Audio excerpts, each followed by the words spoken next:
Et à la fin, on dirait merci à qui quand on aura réussi son CRFPA? Merci Jackie et Michel. Mais non, Radio Clémence. Ah oui, merci Radio Clémence aussi.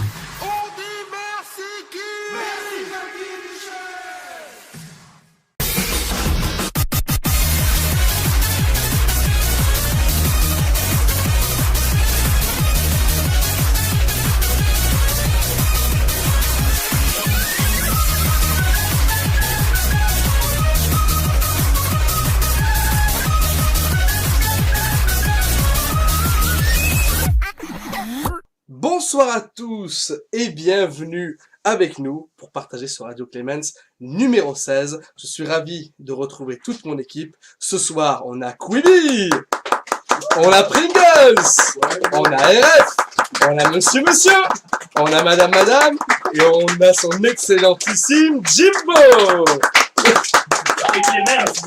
Ah oui, merci beaucoup, merci. Et on a également du public, on a 4 personnes, parmi lesquelles Narvalo. Merci Narvalo d'être là.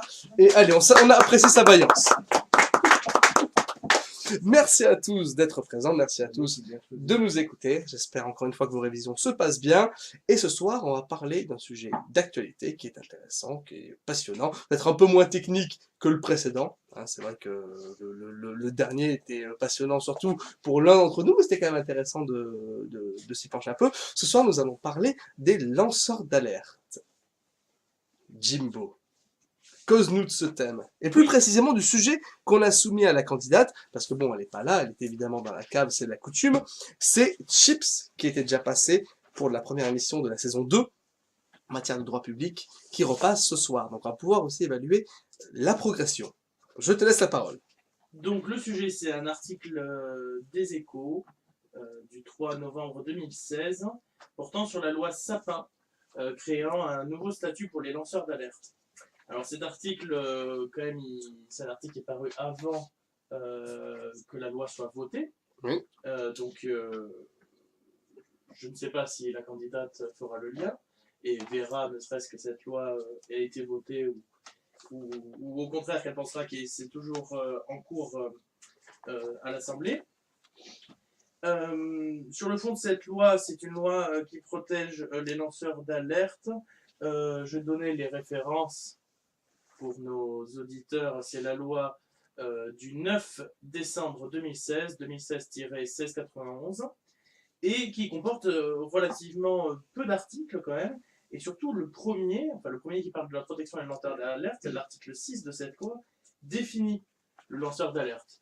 Et cette définition est présente dans l'article que fait notre candidat. À mon avis, c'est le cœur du sujet, parce qu'on nous définit le lanceur d'alerte, brièvement, comme une personne physique qui révèle ou signale de manière désintéressée et de bonne foi un crime ou un délit, une violation grave ou manifeste d'un engagement international régulièrement ratifié ou approuvé par la France, un acte unilatéral d'une organisation internationale, de la loi, du règlement, ou une menace ou préjudice grave pour l'intérêt général dont elle a eu personnellement connaissance. Donc voici une définition extrêmement large. Même une précision. Personne physique. Donc ça veut dire que alors Mediapart... Oui, il y a des critères, hein. On nous dit désintéressé et de bonne foi. À mon avis, c'est sur ça que va se cristalliser le débat, parce que autant la bonne foi, on peut savoir ce que c'est. Désintéressé, déjà, juridiquement, ça me semble un peu plus flou. Non, mais intéressant dans la pratique. Donc un YouTuber qui monétise ses vidéos ne serait donc pas considéré comme un lanceur d'alerte. C'est pas désintéressé. On pourrait le soupçonner de créer le buzz. Oui, puis même on peut penser aussi par exemple à un lanceur d'alerte qui le ferait au moyen d'un livre, et donc dont il toucherait les droits d'auteur. C'est-à-dire, est-ce que c'est parfaitement désintéressé de lancer un livre, et est-ce qu'il pourrait arguer de dire que pour lui le seul moyen de se faire entendre était de faire ce livre, c'est-à-dire d'être payé. Donc bon, à mon avis, c'est une loi qui crée aussi plein de conflits ou de difficultés avec d'autres articles du Code de procédure pénale sur lesquels j'ai l'intention d'interroger la candidate. Après, je ne sais pas ce que les autres membres du jury en pensent. C'est un article intéressant, je pense. Ce qui va être intéressant, c'est de mettre en parallèle ce niveau dispositif avec ceux qui préexistent. Par exemple, l'alerte dans le droit du travail, ou même la désobéissance civile. Il y a ça à prendre en compte. La position de la Cour européenne des droits de l'homme, en la matière, que c'était déjà prononcé. Voilà, ça va être intéressant qu'elle prenne d'abord... J'aimerais bien qu'elle fasse un peu le panel, pour ma part, de ce qui préexiste Mm. et ce qui est toujours d'actualité. Par exemple, moi si jamais elle n'en parle pas, mais je lui poserai une question sur la diffamation, qui a un régime particulier, puisqu'il y a l'exception de vérité. Est-ce qu'on ne peut pas l'associer finalement, parce que finalement un lanceur d'alerte qui du coup est accusé de diffamation, mais qui pointe l'exception de vérité, voilà, quid des journalistes, voilà, pour moi il y a tout un panel de dispositifs qui existent, et à mon avis c'est intéressant qu'elle le compare, et ensuite qu'elle essaie de se projeter sur ce qu'on a déjà commencé un peu à faire, c'est-à-dire qu'est-ce qu'il y a derrière cette définition et quels sont les enjeux. Bien sûr, et on raccroche le tout à des principes de liberté publique qui font l'objet de ce grand oral. Je sais pas, qu'est-ce que vous en pensez? Pringles. Moi, j'étais en train de discuter avec Jimbo et je disais que l'exception de... Comment? Ah, si, mais il y en a tellement. Je lui disais que l'exception de vérité en droit pénal français, c'était extrêmement compliqué de pouvoir mettre en œuvre ce moyen. Enfin, Ah oui, mais ouais, mais ça intéresse. Donc, ça suppose. Les cas retenus sont très très rares. Et puis, ce sujet, il est quand même assez intéressant puisqu'il met en lumière aussi un problème.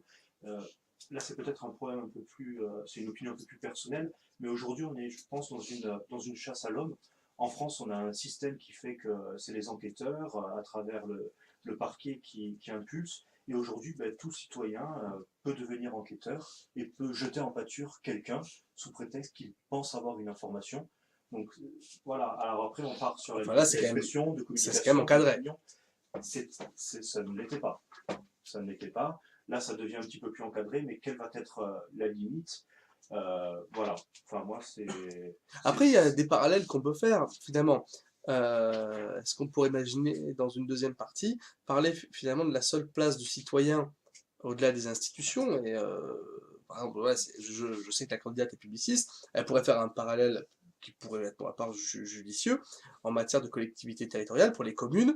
Les communes peuvent être représentées par un administré local, dans certaines situations.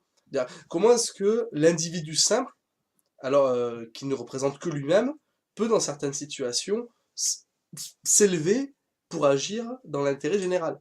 Non, Il y a peut-être voilà, des petits points de droit qui vont se retrouver. Je sais pas, peut-être que c'est... bien sûr, mais moi, ce que je voulais dire, c'est que quand le citoyen arrive à se substituer ou à la volonté de se substituer au pouvoir public, je pense que ça traduit quand même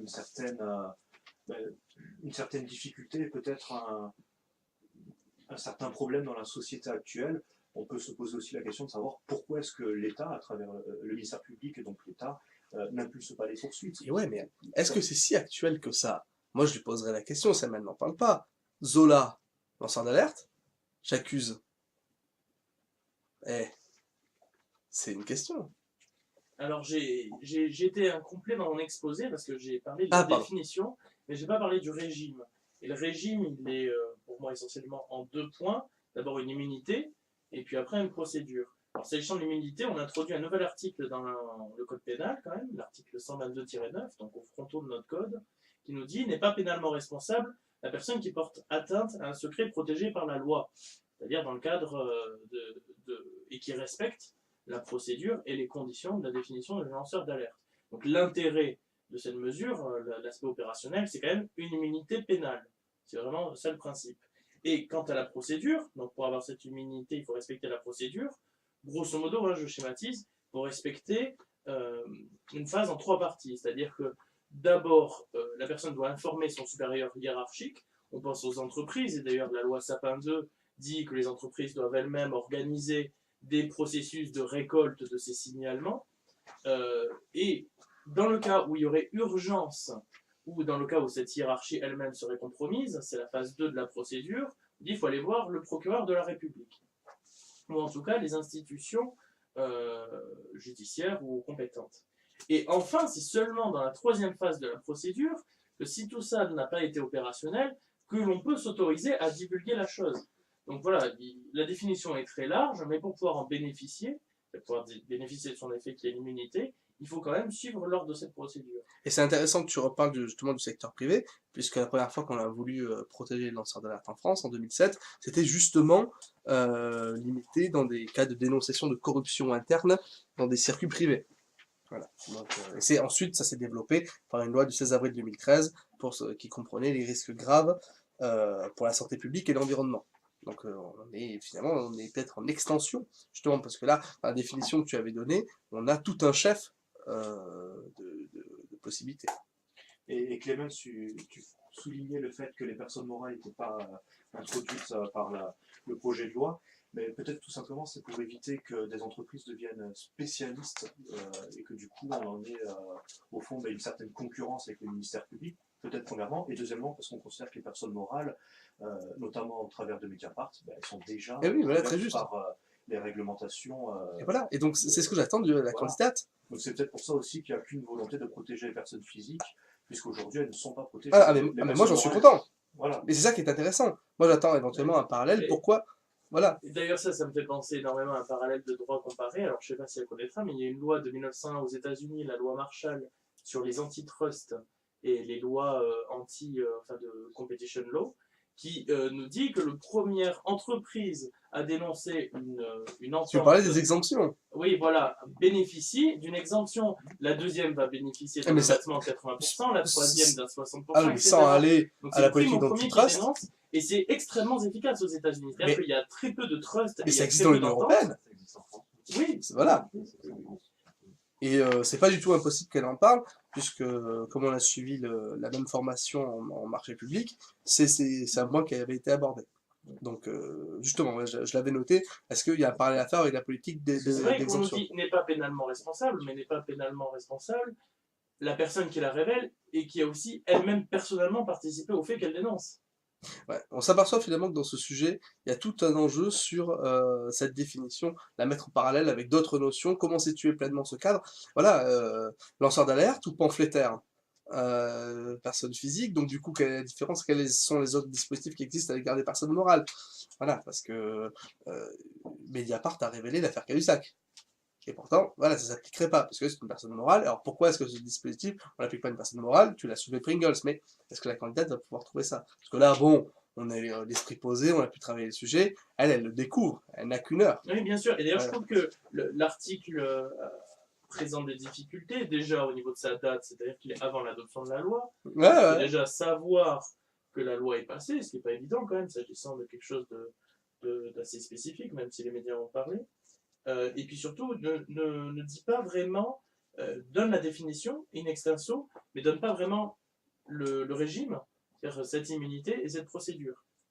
Donc pour moi, ça va être très dur pour elle si elle ne le sait pas. Je crois qu'elle est en sa possession des codes Oui, elle a des dit 7 peut-être, c'est-à-dire qu'elle ne dispose pas de cette loi dans les codes, puisqu'elle est de décembre 2016. En fait, c'est pas tellement... Pardon, je suis encore un peu malade. À titre personnel, j'attends moins qu'elle connaisse cette loi qu'elle ne discute du thème. Oui, c'est ça. Voilà. Après, voilà, Donc- c'est mettre des enjeux en tension, parler de la liberté d'expression, la Cour européenne des droits de l'homme, il y a plein de choses à faire. Et je pense justement, j'ai choisi cet article-là qui soit un petit peu vieux, parce que si elle me faisait un quart d'heure sur le contenu de cette loi, l'exercice serait raté pour moi. C'est pas... Enfin, Ben, on en parle très vite en fait, de combien cette loi, ça tient sur même pas 10 articles. voilà. Et les lanceurs d'alerte, voilà, c'est une chose, mais pour moi, c'est l'ensemble de ce qui encadre le questionnement de l'individu qui agit en dehors des formes classiques des institutions, du système judiciaire. Est-ce que finalement, le fait qu'on protège... Est-ce que l'existence même de ces lanceurs d'alerte n'est pas un désaveu du ministère public par certains aspects? Tu vois, on peut se poser la question. Ça veut dire que notre système ne se suffit pas à lui-même. Il faut Ouais. qu'on vienne encadrer une pratique qui est extérieure à notre système institutionnel. Et puis la candidate peut peut-être ouvrir un petit peu plus parce que les derniers mots sont dont elle a eu personnellement connaissance. Alors là, on est sur les lanceurs d'alerte, mais peut-être qu'elle peut aussi élargir le C'est vrai que c'est sujet. une troisième commission, je n'avais pas vu. Ouais. Et d'ailleurs, j'étais en train de me poser la question est-ce qu'on peut avoir connaissance de quelque chose si on n'est pas personnellement, dont on n'a pas personnellement connaissance? Je comprends pas trop l'ambiguïté entre. Enfin, pour moi, c'est ambigu. Si on a connaissance de quelque chose, c'est qu'on en a forcément eu personnellement connaissance, même si c'est au travers d'une conversation. Quand on connaît quelque chose, c'est qu'on. Voilà, bon, C'est je pour comprends éviter pas trop, d'avoir des faits rapportés peut-être, Mais ou les d'avoir faits constaté personnellement. Oui, mais si on surprend une conversation dans un couloir entre le directeur commercial et le DG, on Ah, en mais a ça, oui. personnellement En fait, Si c'est on peut-être entend la quelqu'un qui a confrontation. entendu une conversation, Ah. ben, l'homme qui a vu l'ours, ça marche pas. Et oui, mais Je si pense. au final l'alerte était bonne, est-ce que vraiment on va écarter cette troisième condition à la Eh hauteur? ben, nécessite Ouais, pas mais dans ce cas-là, d'immunité. tu contactes... Mais enfin, quand pour personnellement, dont elle a personnellement connaissance, On peut aussi faire le parallèle avec, puisqu'elle veut embrasser la profession, ces avocats qui ont connaissance d'un attentat du fait des confidences de leurs clients, quid juris. Bon, c'est pas du tout des lanceurs Ah, mais ça, d'alerte, c'est une mais question qu'on voilà, pose souvent. puisqu'on parle là de la matière fiscale, on va dénoncer son voisin parce qu'il a oublié de dire qu'il avait une piscine dans son jardin. Ouh. On est Vous voulez un parallèle avec Tracfin? Pareil Ça aussi, va pas on en a parlé pendant longtemps de ces affaires-là, des curés qui, au moment de je sais plus comment on dit, confidence, apprennent Confession. confession, voilà, pardonnez-moi, confession, apprennent qu'il y a eu des viols, ou ces médecins qui soignent des patients atteints du sida, doivent-ils dire, voilà, bon, mais tout ça, ce sont des gens qui ont eu personnellement des informations, ils peuvent faire un parallèle et élargir un peu le sujet. Effectivement, si elle tourne autour du lanceur d'alerte, j'ai peur qu'elle Non, mais clôt le c'est- sujet en 7 minutes. Hein. C'est très juste parce que tu nous ramènes vers l'intérêt de ce sujet qui est tout de même de préparer à l'accès à la profession d'avocat. Mm. On a beaucoup parlé, nous trois, Quibi. Je souhaiterais que la candidate puisse faire le parallèle aussi avec la directive européenne relative au secret des affaires. Il y avait une disposition particulière en matière dans ce règlement, c'est sûr, justement, parce que le règlement prévoit lorsqu'un lanceur d'alerte fait un signalement pour divulguer de manière licite un secret d'affaires, il ne sera pas sanctionné. Et parce que là, c'est au niveau européen, c'est au niveau de l'Union européenne. Et puis, peut-être, parce qu'en plus, le règlement européen invoque de manière explicite la Charte des droits fondamentaux, et c'est pour s'assurer que ne porte pas atteinte à la liberté d'expression et la pluralité des médias dans l'Union européenne. Le problème, ce qui est critiquable dans le règlement, bon, j'espère peut-être qu'elle va en parler, je ne sais pas, mais après, c'est ne prévoit vraiment aucune protection du genre contre les représailles, parce qu'on sait qu'une personne lanceur d'alerte n'est pas à l'abri de représailles. Et puis il faut savoir qu'on revenait en fait sur les substitutions du ministère public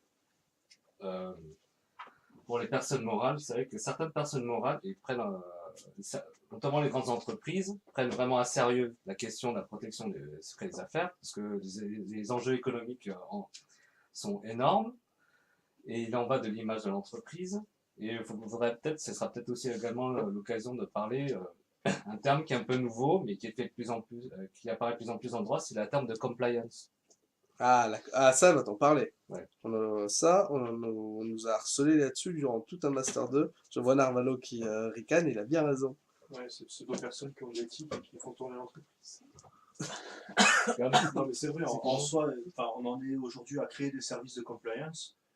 Tout ça pour que l'entreprise respecte l'éthique, il suffirait de respecter la loi.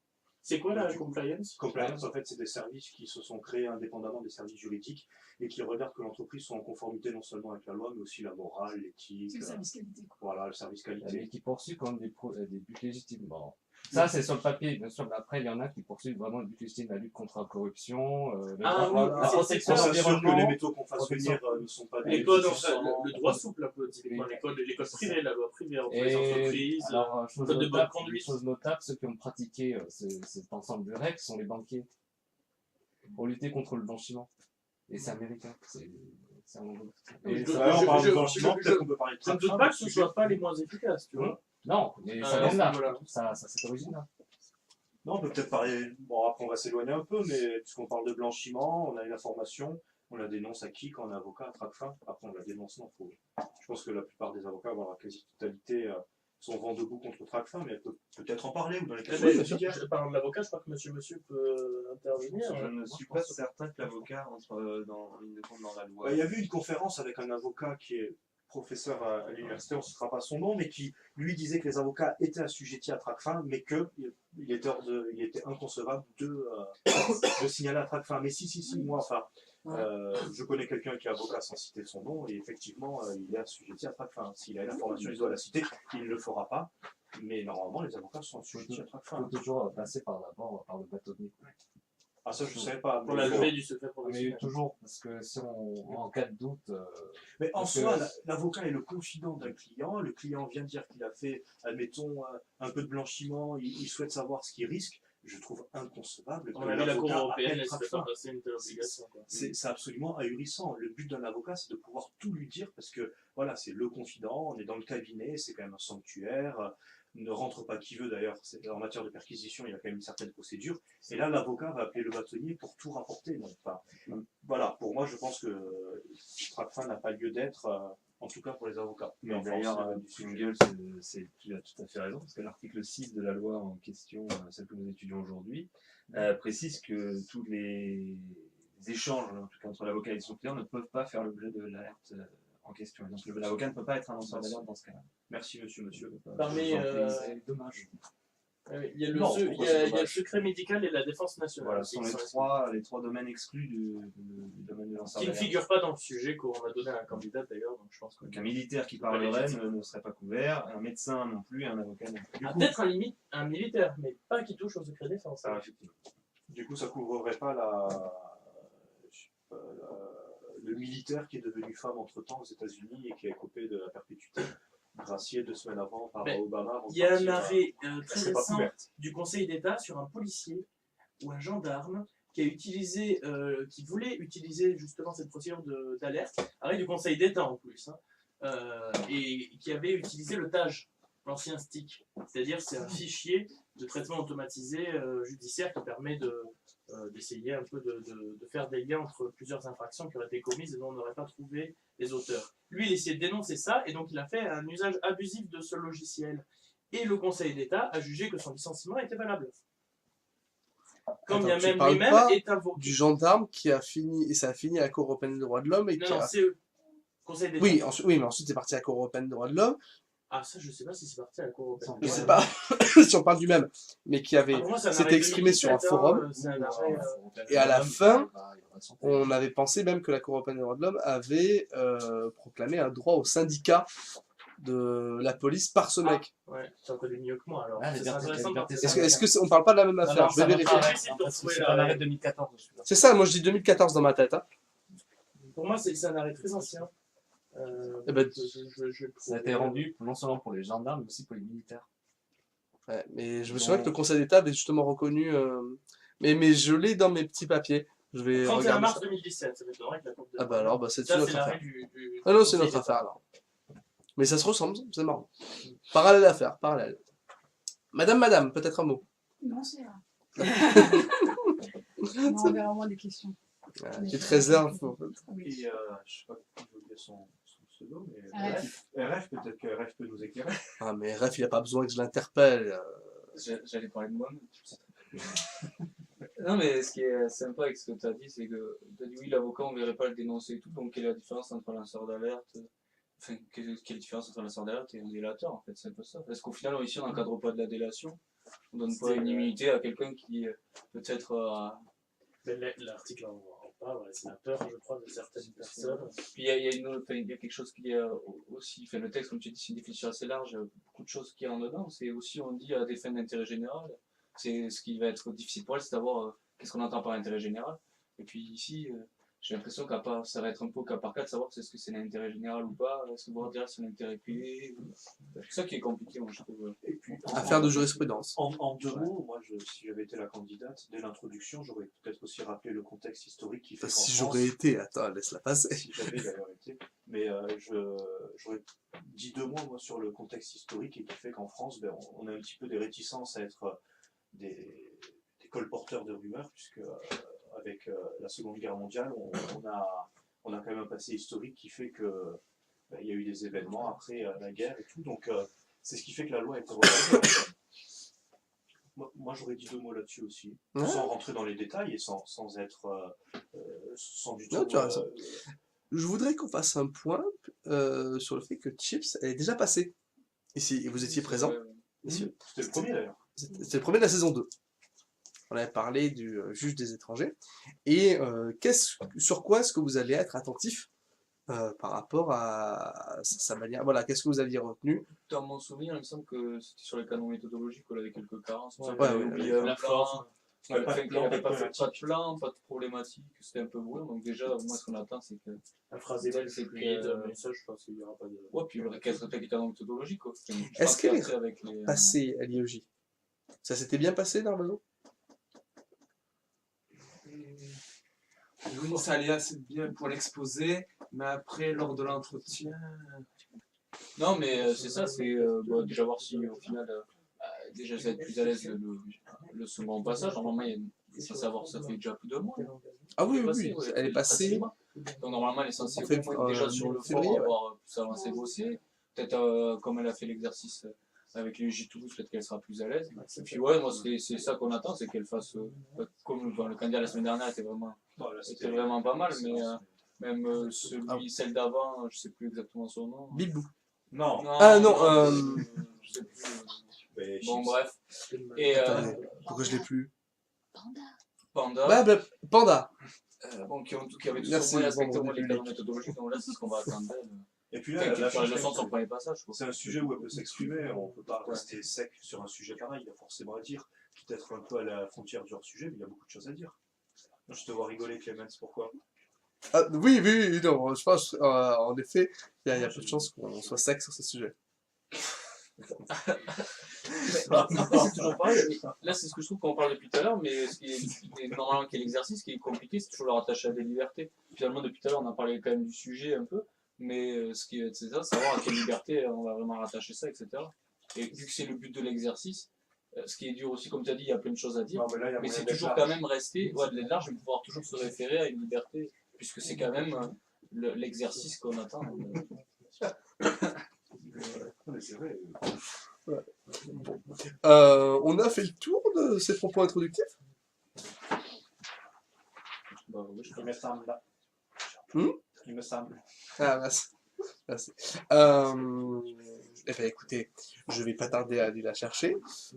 On se retrouve juste après. Restez avec nous pour la deuxième partie de cette émission. Oh, c'est dur. Oh, c'est long. Ouais, c'est le CRFPA. Tu veux du lubrifiant? Écoute Radio Clémence.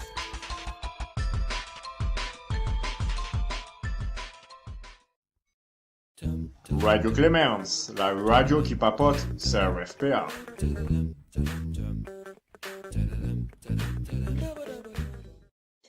Nous sommes de retour sur Radio Clémence numéro 16, où nous allons causer des lanceurs d'alerte. Chips nous a rejoint. Ça va? Ça va. Je sais que tu as eu froid dans la cave, donc je ne pose pas la question. Néanmoins, je salue ton courage de bien vouloir repasser pour une deuxième fois dans cette émission. Et on fera du coup le comparatif avec ta précédente prestation. Tant que c'était le Radio Clémence numéro 9. On va vérifier ça sur le juge des étrangers. Je laisse la présidence à son honneur, Jimbo le Preux. Je te remercie, Clémence. Madame, nous vous écoutons pour 15 minutes d'exposé qui seront suivies de 30 minutes de questions. Merci, Monsieur le Président. Monsieur le Président, Mesdames, Messieurs les membres du jury. La corruption et les abus, à l'aune d'un monde frappé par des crises internationales, est incontestablement présente dans notre vie économique, politique et sociale.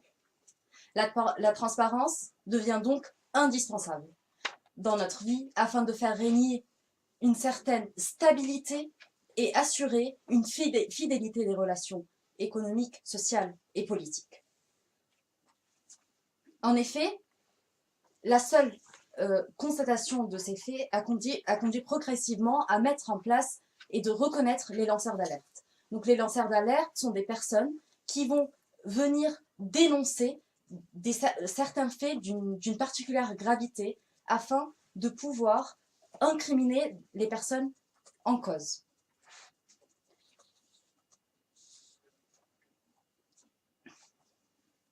En effet, les lanceurs d'alerte, au nom de l'intérêt général, vont soumettre des informations confidentielles qui sont de nature à incriminer des personnes qui violent les dispositions juridiques. La loi Sapin 2, relative à la transparence, à la lutte contre la corruption et à la modernisation de la vie économique, va venir dans son projet instaurer une certaine proposition de définition des lanceurs d'alerte comme toute personne physique qui révèle ou signale de manière désintéressée et de bonne foi un crime ou un délit, une violation grave et manifeste d'un engagement international régulièrement ratifié ou approuvé par la France, d'un acte unilatéral d'une organisation internationale pris sur le fondement d'un tel engagement, de la loi ou du règlement, ou une menace ou un préjudice grave pour l'intérêt général dont elle a eu personnellement connaissance. Donc, ce lanceur d'alerte va venir mettre en place, il va venir signaler donc une certaine dérive de la société et une certaine violation des dispositions, que ces dispositions émanent du droit national ou aussi du droit international. Si la connaissance des lanceurs d'alerte semble de plus en plus répandue sur la scène mondiale, celle-ci s'est confrontée dans un premier temps à des réticences. En effet, certains pays avaient du mal à reconnaître le statut des lanceurs d'alerte. Un mal qui peut être expliqué, et notamment à titre d'exemple en France, par le fait de les assimiler à des délateurs. Donc, il y avait une certaine image péjorative, une certaine image négative qui ressortait des lanceurs d'alerte, puisque la France les associait, et notamment c'est ce que le texte qui nous est soumis, c'est ce qui nous explique, il les associait donc aux personnes qui sont des balances ou des traites, et notamment sous le régime de Vichy. C'est pour cette raison que la France a dans un premier temps eu du mal à instaurer un statut pour les lanceurs d'alerte et de les reconnaître. Néanmoins, donc la mutation de la société a entraîné un changement des mentalités. Les lanceurs d'alerte ont été donc progressivement tolérés jusqu'à ce que la loi Grenelle en 2017 va les reconnaître d'une façon explicite. Donc de 2007 à 2015, on a une prolifération des dispositions relatives aux lanceurs d'alerte jusqu'à donc pouvoir leur instaurer un statut qui est spécial dans le projet de loi Sapin 2 et de pouvoir encadrer aussi ce mécanisme qui jusqu'à là restait un peu flou. Il fallait donc trouver un équilibre entre la liberté de parler des lanceurs d'alerte et en même temps assurer l'intérêt des entreprises et l'intérêt même des personnes. La question qui se pose ainsi est celle de savoir: est-ce que la liberté d'expression qui est conférée aux lanceurs d'alerte est-elle absolue? N'existerait-il pas des limites à ce mécanisme de lanceur d'alerte? Et est-ce que ces limites seront celles qui sont assurées par la liberté d'expression, ou existe-t-il des limites qui sont spéciales et qui sont relatives uniquement à ces lanceurs d'alerte? Donc, pour cela, il convient de voir dans un premier temps la consécration du statut de lanceur d'alerte au nom de la liberté d'expression, pour ensuite pouvoir s'intéresser à l'encadrement de ce mécanisme de lanceur d'alerte. La consécration du statut de lanceur d'alerte au nom de la liberté d'expression. La liberté d'expression est un droit essentiel. C'est l'assise même de toute société démocratique. En effet, c'est par le pluralisme, par le débat et par la diversité des avis et des opinions que la démocratie peut être assurée, et au-delà, que l'ensemble des libertés peuvent être affirmées. La liberté d'expression est donc consacrée dans l'ensemble des textes, nationaux et internationaux. L'article 11 de la Déclaration des droits de l'homme et des citoyens énonce que la liberté des communications des personnes, des pensées et des opinions est essentielle.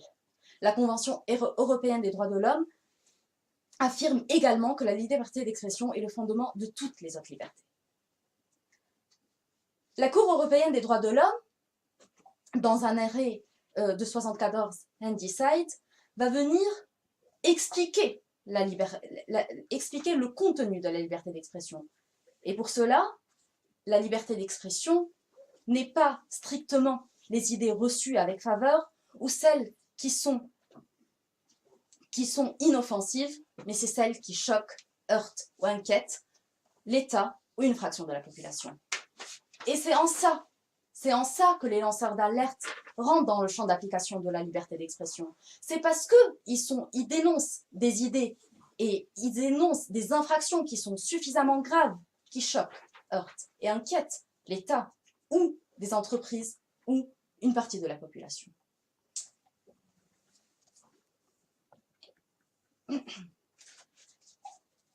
Donc, au nom de la liberté d'expression, les lanceurs d'alerte vont pouvoir révéler des faits qui sont suffisamment graves, mais cette liberté d'expression va va être organisée suivant une procédure qui est assez précise. Donc, la loi Sapin estime que pour pouvoir donc dévoiler ces infractions, le lanceur d'alerte est tenu de respecter une certaine procédure. Donc, dans un premier temps, il existe une alerte interne, un signalement interne. C'est-à-dire que le lanceur d'alerte est tenu, lorsqu'il constate un dysfonctionnement ou un abus, d'alerter tout d'abord le déontologue de l'entreprise ou de l'administration concernée, à défaut, le supérieur hiérarchique. Et ce n'est que lorsque cette première procédure mise en place n'a pas pu être effective que le lanceur d'alerte peut en second temps utiliser donc l'alerte externe et il peut donc saisir la justice, les autorités administratives sectorielles, l'Agence française anticorruption, le défenseur des droits, les délégués du personnel, etc. Et si encore cette procédure n'a pas pu aboutir donc au résultat recherché, le lanceur d'alerte peut dans ce cas divulguer ces informations aux médias. Cependant, cette dernière possibilité ne lui est ouverte que en dernier ressort, c'est-à-dire c'est l'ultime recours. Le lanceur d'alerte n'a pas le droit directement d'aller dans les médias. Et se pose la question de savoir, est-ce que le fait de pouvoir, de mettre la diffusion pour les médias en dernier ressort, est-ce que c'est une certaine sorte de sécurité qu'on a mise en place pour ne pas divulguer directement l'information devant les médias et que ça prenne des proportions faramineuses d'un premier coup. Parallèlement, donc, on va laisser la possibilité au lanceur d'alerte de s'exprimer, mais aussi, on va le protéger, puisque la liberté d'expression n'est effective que lorsque on est sûr que lorsqu'on s'est exprimé et lorsqu'on a communiqué nos pensées, qu'on ne soit pas incriminé par la suite, qu'on ne craint pas ce qu'on a dévoilé, on ne craint pas ce qu'on a dit. Raison pour laquelle le projet de loi de Sapin 2 donc, va mettre en place une infraction pénale, va mettre en place des sanctions pénales pour toute personne qui vise à identifier donc, le lanceur d'alerte et il risque d'être emprisonné durant 2 ans et de payer une amende de 50 000 €. Donc, le lanceur d'alerte a le droit de s'exprimer, il a le droit de pouvoir contester et même de pouvoir révéler des informations graves qui sont le fruit d'une infraction. Il a le droit donc d'être assuré de pouvoir s'exprimer librement et de ne pas être incriminé par la suite, de ne pas subir une certaine intimidation de par ce qu'il a dit. Mais, cependant, cette liberté n'est pas absolue. L'encadrement du processus des lanceurs d'alerte.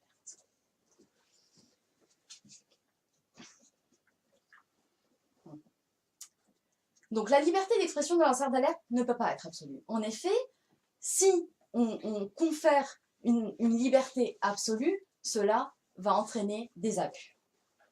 Raison pour laquelle il existe des conditions propres pour pouvoir protéger les intérêts des entreprises, mais aussi donc, des personnes qui vont être donc les auteurs de ces infractions. Premièrement, il faut que le lanceur d'alerte soit désintéressé et de bonne foi. En effet, cela relève du bon sens. Une personne ne peut pas, si elle est par exemple impliquée dans une infraction, dénoncer les faits pour pouvoir se dédouaner. Ou encore, une personne ne peut pas signaler une infraction à des fins pour pouvoir s'octroyer des avantages quelconques. De plus, au-delà d'être de bonne foi et d'être désintéressé, et d'ailleurs ça se rejoint, il faut qu'il le fasse pour l'intérêt général. Donc il faut que les personnes dénoncent donc les faits incriminés dans un but d'intérêt général, en d'autres termes, pour l'utilité publique, pour la bonne cause. En effet, l'intérêt public est au cœur de la thématique de la lanceur d'alerte.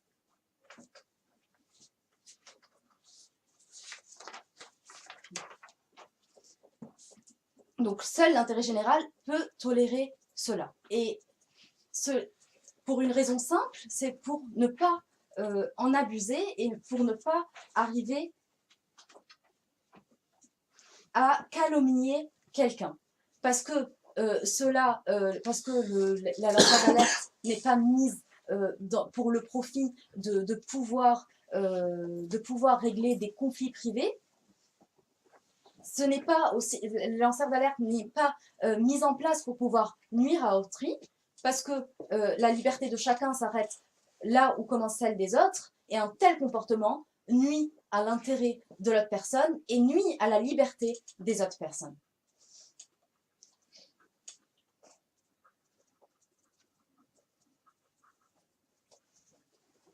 Donc si le lanceur d'alerte est devenu un phénomène mondial qui se prolifère de plus en plus, dans lequel c'est devenu une intervention très nécessaire pour pouvoir dénoncer de grandes affaires de corruption. Si le lanceur d'alerte donc est mis en place pour une certaine transparence des relations économiques, politiques et sociales, il faut quand même qu'il réponde à un intérêt général. Il ne faut pas que le lanceur d'alerte soit un statut pour abuser des intérêts privés et de la vie privée des autres personnes.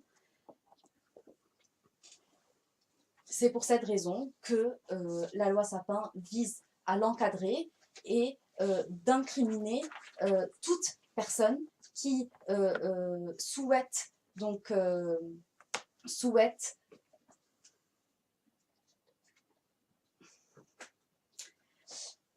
soumettre des informations qui sont fausses dans le seul but donc de nuire à la réputation d'autrui. Je vous remercie. C'est moi qui vous remercie. Vous avez dressé un tableau de la disposition de la loi Sapin. Avant de donner la parole, je vais poser juste une question simple. Est-ce qu'elle est en vigueur, cette loi? Elle a été votée? L'article parle d'un projet de loi. Vous savez, c'est aujourd'hui parce qu'il date de novembre 2016. Vous savez, vous ne savez pas. Je pense qu'elle a été votée. Ouais, elle a été votée en décembre, peu de temps après l'apparition de cet article. Autre question très rapide qui me vient, c'est un projet de loi. Est-ce que vous faites une différence entre projet et proposition de loi? Le projet de loi, c'est quand il est en lecture donc devant les assemblées parlementaires, alors que la proposition, c'est avant même que... Non, c'est pas tout à fait exact. C'est en fonction de la personne qui a l'initiative de cette loi. Oui, on y reviendra, on va aborder le fond. Est-ce que quelqu'un a des questions à poser? Allez, pour démarrer, vous avez indiqué que la première condition, donc il fallait que ça soit désintéressé et de bonne foi. Et je vous cite, vous avez dit, cela rejoint vraiment l'intérêt général. est-ce que vous êtes certain que ça rejoint l'intérêt général? Est-ce qu'on peut être, autrement formulé, est-ce qu'on peut être intéressé, mais quand même avoir la volonté de servir l'intérêt général? Est-ce que les deux sont incompatibles? Du moment où on est intéressé, on est plutôt... Du moment où on est intéressé, on veut aussi le faire pour un intérêt privé. Donc l'intérêt général se confond avec notre intérêt privé. Et lorsqu'on parle d'intérêt général, on estime que cela ne doit se faire que pour servir l'intérêt public. Mais d'ailleurs, je vais rebondir, c'est très intéressant, parce que vous avez indiqué l'intérêt public, l'intérêt général, l'intérêt privé. Quelle différence vous faites? On va mettre de côté l'intérêt privé, mais quelle différence vous faites entre l'intérêt public et l'intérêt général?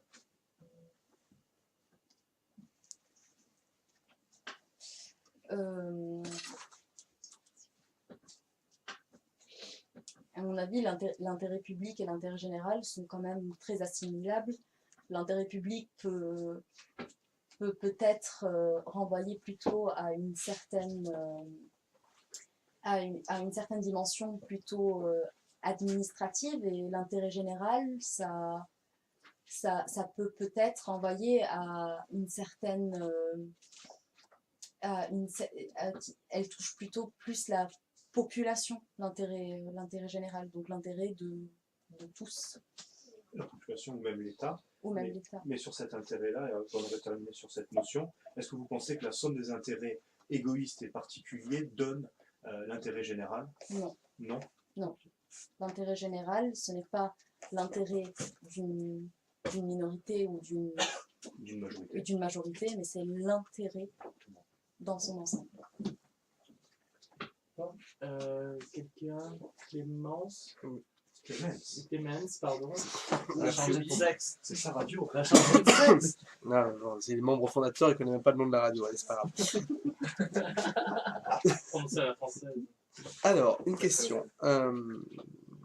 D'après vous, est-ce qu'Émile Zola, dans son article J'accuse, pourrait être comparé à un lanceur d'alerte?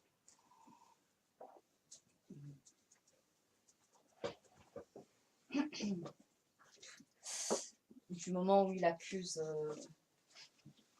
certains faits de corruption et d'abus, il peut rentrer dans la notion de lanceur d'alerte, mais d'une façon un peu plus abstraite, parce que dans le cas qui nous est soumis, d'ailleurs, le lanceur d'alerte, il y a une certaine procédure à suivre. Et Émile Zola, en publiant... Alors, il y a la définition du lanceur d'alerte et il y a les dispositions particulières que met en œuvre la loi qui sont applicables aux lanceurs d'alerte. Oui. Mais ça, la qualification et la modalité, le régime qui s'ensuit sont deux choses différentes. Donc, Oui, est-ce que pour vous, il a été comme un lanceur d'alerte aujourd'hui? Quelqu'un qui publierait un article dans le journal pour dénoncer un scandale d'État? Oui, c'est un lanceur d'alerte. La définition, elle se réduit à une personne qui révèle ou signale de manière désintéressée de bonne foi un crime ou un délit, une violation grave ou manifeste d'un engagement international. Donc, vous avez parlé de défenseur des droits. C'est qui actuellement?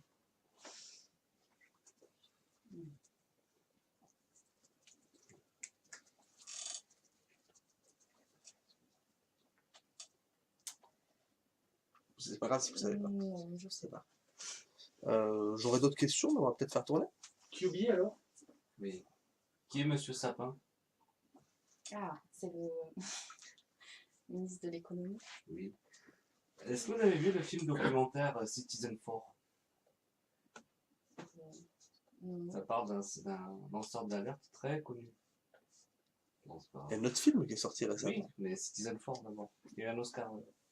La fille de Brest. Ouais. Alors on parlait souvent du critère d'intérêt général en maths pour le lanceur d'alerte. Est-ce que vous ne trouvez pas que ce critère est trop large?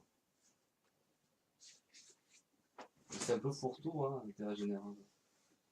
Oui, certes, mais certes, l'intérêt général, il n'y a pas des conditions précises qui en découlent, mais l'intérêt général peut déduire néanmoins une certaine idée d'intérêt. En gros, c'est fait exprès ou pas? Est-ce que je crois que c'est pour agrandir le champ d'application, oui, ou pour... certes. D'ailleurs, comment on les appelle, ces notions en droit? Intérêt général, bon père de famille, bonne foi. Comment est-ce qu'on les qualifie?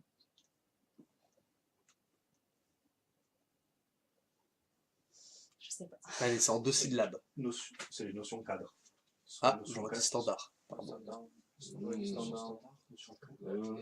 père de famille n'existe plus. Oui, jadis, le bon père de famille.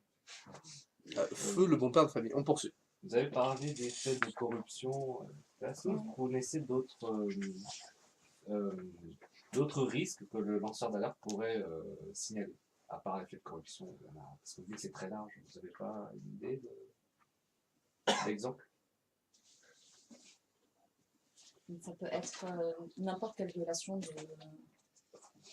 Mais qui sont prévus, par exemple, qui sont prévus par la loi, de manière explicite. Par exemple, je sais pas. Par quelle loi? En matière environnementale, en santé publique. Ah oui, mais en santé publique, il y a eu notamment pour... je sais pas. Est-ce que vous connaissez le règlement européen en matière de protection du secret des affaires?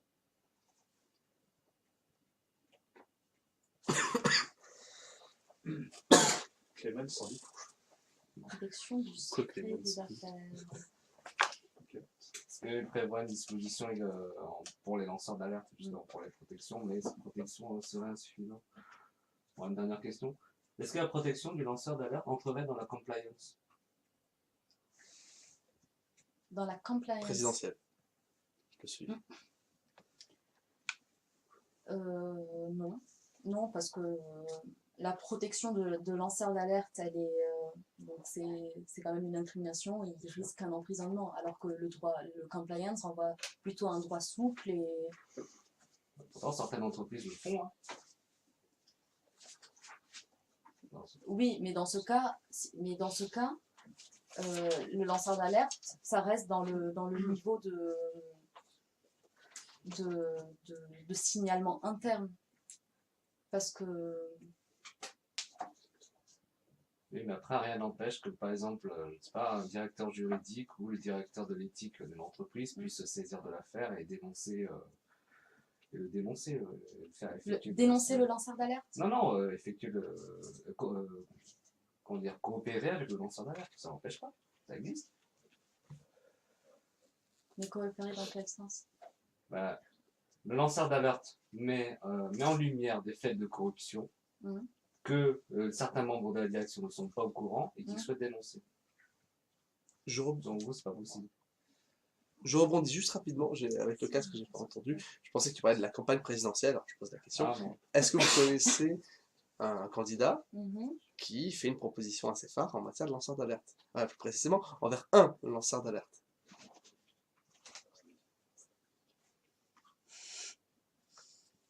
Non. C'est pas grave. Monsieur peut-être. Non, ouais, tout à l'heure, vous avez abordé rapidement la procédure qui est donc encadrée par cette loi au sujet de justement la révélation de l'information en question. On peut revenir quelques instants dessus. Quelle est donc cette procédure qu'on doit respecter avant de rendre public? Vous avez abordé cette question. C'est ça. Donc, avant de rendre public, il y a 2 procédures. La première procédure, c'est le fait de le garder en interne, d'aller voir, par exemple, le déontologue de l'établissement, l'administration même. Si cela ne peut pas se régler en interne, on peut aller voir des personnes externes. Et dans ce cas, donc, soit ce sera une autorité de régulation qui est compétente dans la matière, soit on peut aller voir la justice. Donc, ça sera des interlocuteurs qui sont externes. Et ce n'est que en cas d'infructuosité de ces 2 procédures qu'on peut découler sur la 3e procédure, donc de pouvoir aller sur l'ultime sanction qui est celle de publier, enfin sanction c'est entre guillemets quoi, de publier dans la presse. Et n'est-il pas un moyen d'aller plus rapidement? Est-ce qu'on ne peut pas publier globalement, rendre public tout simplement l'information sans passer par cette procédure? Non, on peut pas. On peut pas, puisque la loi même, elle interdit tout passage direct par la presse. Il faut que vraiment les deux premières procédures mises en place ne fonctionnent pas pour que ça soit public. Et c'est pour ça que dans mon exposé, j'ai relevé et le fait qu'on ne puisse pas dénoncer d'une façon rapide des faits qui sont quand même graves n'opère pas une certaine une certaine sécurité, une certaine fermeture donc, de ces voies de procédure. D'accord. Je rebondis là-dessus sur le fait d'utiliser les médias. Vous avez dit à ce moment-là, quand on rend public, on utilise les médias. Est-ce que c'est la seule manière de rendre public l'information en question? Non. Comment pourrait-on faire autrement? Internet? Non. Pourquoi pas? Ou est-ce qu'il y a d'autres Les réseaux moyens sociaux? Oui, les réseaux sociaux. Est-ce que Je sais quelqu'un pas, qui écrirait et publierait un livre, un ouvrage Oui. sur cette question, est-ce qu'il pourrait entrer dans ce cadre-là?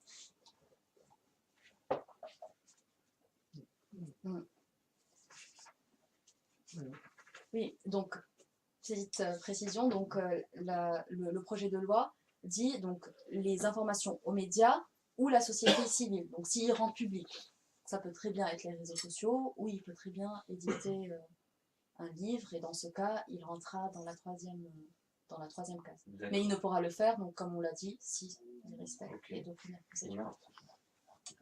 Et n'y aurait-il pas un petit problème qui, dans les dispositions dont on parle, existerait entre le fait de publier un livre et les qualités que doit revêtir le lanceur d'alerte? Vous avez parlé des qualités du lanceur d'alerte tout à l'heure. Vous avez dit qu'il devrait respecter certaines qualités qui sont exigées de sa part. Qu'il soit désintéressé de bonne foi. Et est-ce qu'il n'y aurait pas un petit souci ici? Si, puisque s'il publie un livre, peut-être c'est pour pouvoir avoir une certaine reconnaissance, une auto-promotion de son livre et donc de lui. Et est-ce que la question qu'on a posée en premier, est-ce que l'intérêt privé peut coïncider avec l'intérêt public ou est-ce que l'intérêt général est compris d'une façon vraiment pure, c'est-à-dire qu'il faut qu'il y ait aucun intérêt privé qui va venir se mêler dans l'intérêt général. Donc, on n'a aucune précision à l'heure actuelle, mais peut-être que des jurisprudences ou... On verra pour Valérie Trierweiler. Bon, c'est pas une lanceuse d'alerte. Merci. Madame, RF? Ouais, j'ai une question. Au vu de la loi Sapin et notamment de la définition qu'on donne aux lanceurs d'alerte, est-ce qu'on peut considérer que Mediapart était un lanceur d'alerte du coup dans l'affaire Cahuzac, qui a révélé l'affaire Cahuzac, Mediapart, puis c'est pas la seule affaire qu'ils ont révélée, comme le Canard enchaîné qui a révélé pour l'affaire Fillon, etc. Présomption d'innocence. Est-ce qu'on peut, on peut les qualifier ici de lanceurs d'alerte? Et donc du coup, bénéficierait-il de l'immunité qui adjointe À mon avis, oui, puisque il rentre encore dans la définition même du lanceur d'alerte. D'accord. J'ai une deuxième question. Mais à considérer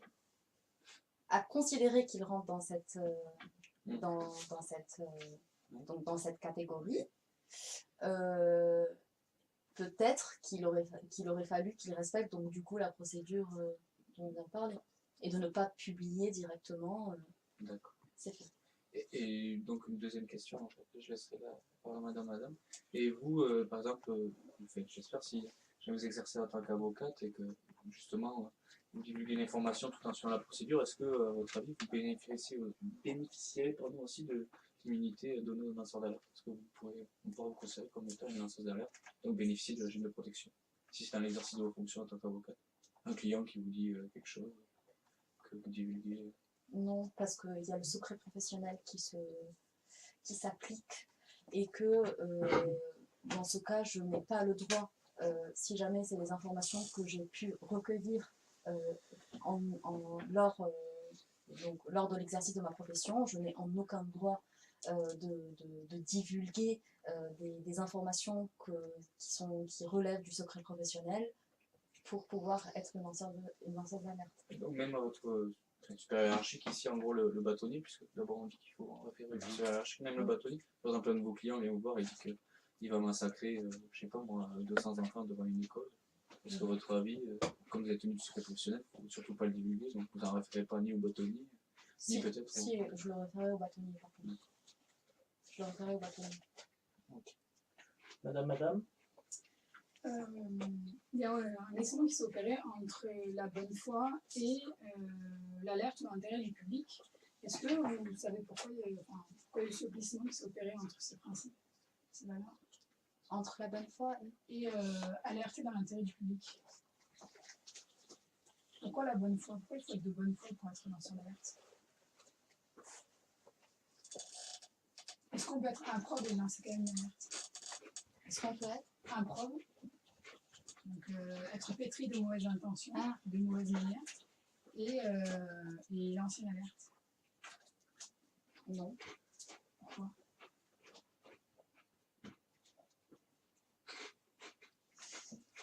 Est-ce qu'il faut... Moi j'aurais une question à poser du coup, mais est-ce que... Non mais si, parce que... C'est pas une question à poser. Oh non, je reviendrai après dans le ping-pong.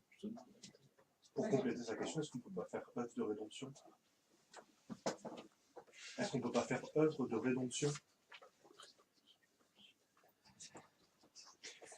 Est-ce qu'on ne peut pas être après coup de bonne foi en étant été pendant 6 mois de mauvaise foi? C'est un peu ça. Est-ce qu'on ne peut pas faire œuvre de rédemption, au fond? Non, voilà. Est-ce que, par exemple, on est meurtrier, d'accord, tu es récidiviste, et dans notre société, on voit un fait de corruption relative à une infraction financière, est-ce que malgré tout, on peut quand même être lanceur d'alerte? Parce que c'est ça la question. Oui, il y a parce une que... réflexion autour de la bonne foi. Oui, C'est-à-dire, il y a une question finalement de morale là-dedans. Mais est-ce que aussi, parce que ce que le projet de loi ne dit pas, est-ce que la bonne foi est juste relative à la dénonciation, ou est-ce que c'est la bonne foi par rapport à toute notre vie? Est-ce que si on a comme vous l'avez soulevé, donc été incriminé pour une infraction ou une autre, pouvoir lancer l'alerte.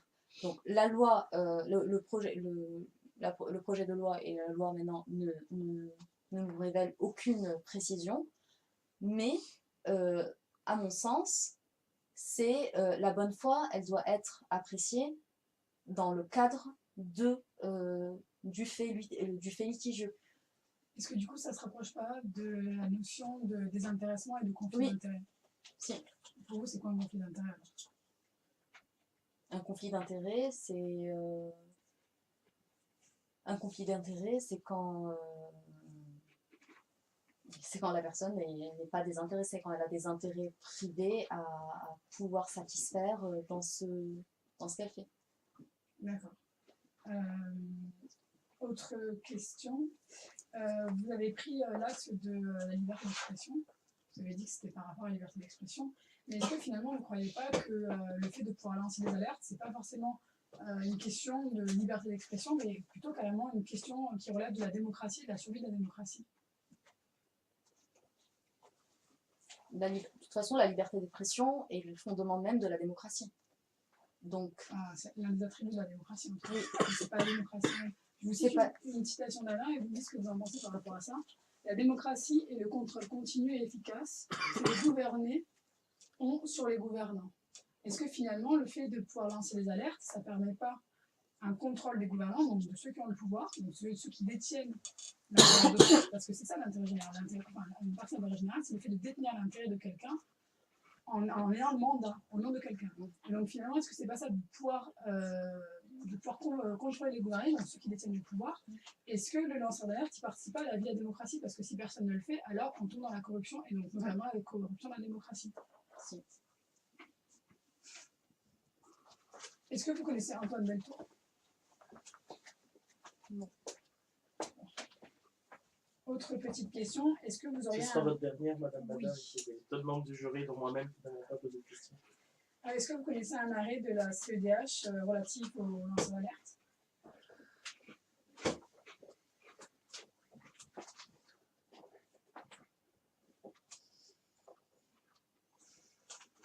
Non.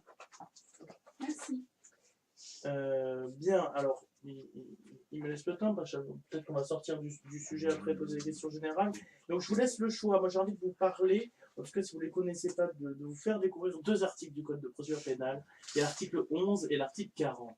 Parce qu'il y a un des deux qui vous parle. Je vous laisse choisir. 40. L'article 40. Parce que vous connaissez, savoir ce qu'il dit, cet article 40 du Code de procédure pénale. L'alinéa premier nous dit le procureur de la République reçoit les plaintes et décide des suites qu'on leur donne. Et surtout, l'alinéa 2, c'est l'article 40, alinéa 2, dont on parle beaucoup, et surtout en droit de la fonction publique, toute autorité constituée, tout officier public ou fonctionnaire qui, lors de l'exercice de ses fonctions, acquiert la connaissance d'un crime ou d'un délit, est tenu d'en donner avis sans délai au procureur de la République.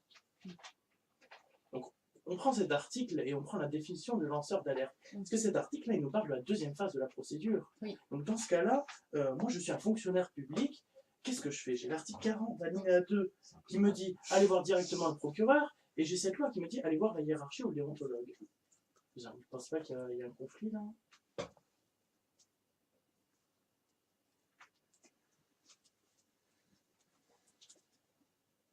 Donc la loi, elle nous dit dans un premier temps d'aller voir les structures internes, donc l'administration. Et l'administration, quand elle sera au courant, dans ce cas, elle saisira le procureur. Oui, c'est vrai, c'est vrai. Oui. Mais en même temps, l'article 40 alinéa 2, je reviens dessus, me dit tout officier public est tenu, c'est pas une faculté. Tandis que lanceur d'alerte, je sais pas, est-ce que le lanceur d'alerte c'est une faculté, une obligation? Lanceur d'alerte, c'est une faculté. Oui, c'est une faculté. C'est une faculté. Mais après, de toute façon, il faut aussi se dire que, bon, là c'est le cas précis d'un officier donc, qui va découvrir cela. Mais le lanceur d'alerte, c'est quelque chose qui est plus large. Donc cela, c'est dans un cas très précis. Mais ces trois phases sont dans la globalité des personnes. Une personne, ça peut être très bien une personne physique qui n'est pas du tout dans l'administration. Alors je finis avec, je poursuis votre raisonnement et je n'ai pas la réponse à la question que je vous pose, hein. Mais du coup, est-ce que cet article est spécial par rapport à le lanceur d'alerte qui est très général, et celui-là nous dit je ne suis pas tenu d'avertir ma hiérarchie, je dois en tenir informé le procureur de la République, ou est-ce que c'est l'inverse? Est-ce que c'est celui-là qui est général et la loi lanceur d'alerte qui est spéciale et qui nous dit dans des cas précis, il y a la faculté d'en informer sa hiérarchie? Bien sûr que c'est spécial, le cas de lanceur d'alerte. Parce que là, le lanceur d'alerte est spécial par rapport à l'article 40 alinéa 2 qui est général. Oui, parce que l'article... Moi, j'ai pas la réponse à cette question, je demande juste ce que vous en pensez. Mais je pense que l'article 40-2 s'applique à l'ensemble des...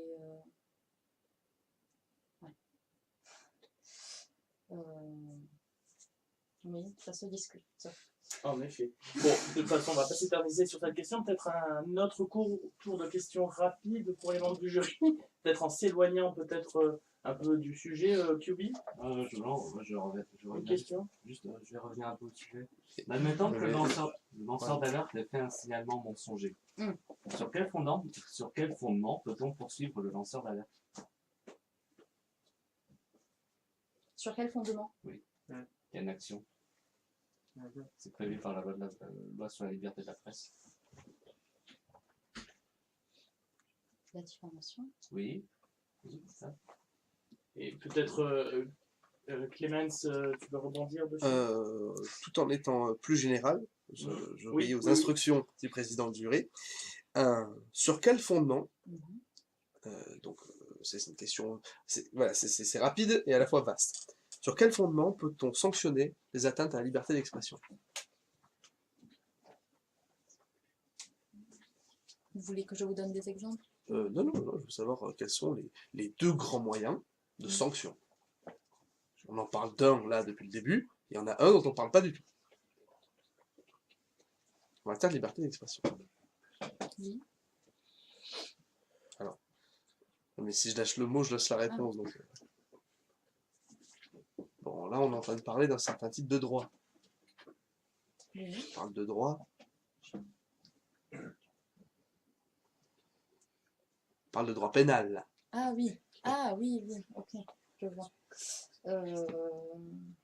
Oui, Il y a un autre droit qui pourrait s'appliquer en matière de sanction de la liberté d'expression?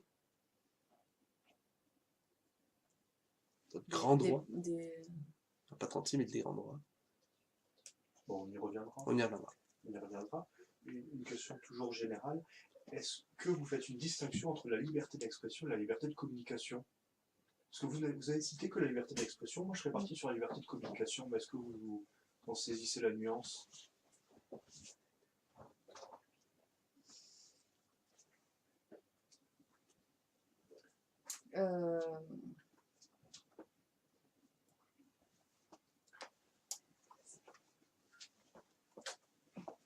Moi, à mon avis, c'est quand même assimilable à la liberté tel que ça a été écrit dans l'article 11 de la DDHC, donc la liberté de communication des opinions et des pensées et la liberté d'expression.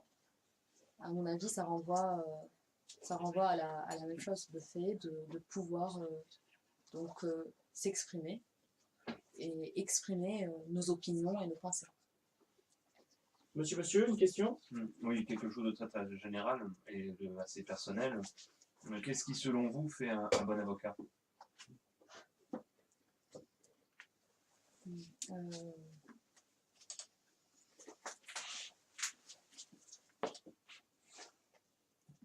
Et le fait de pouvoir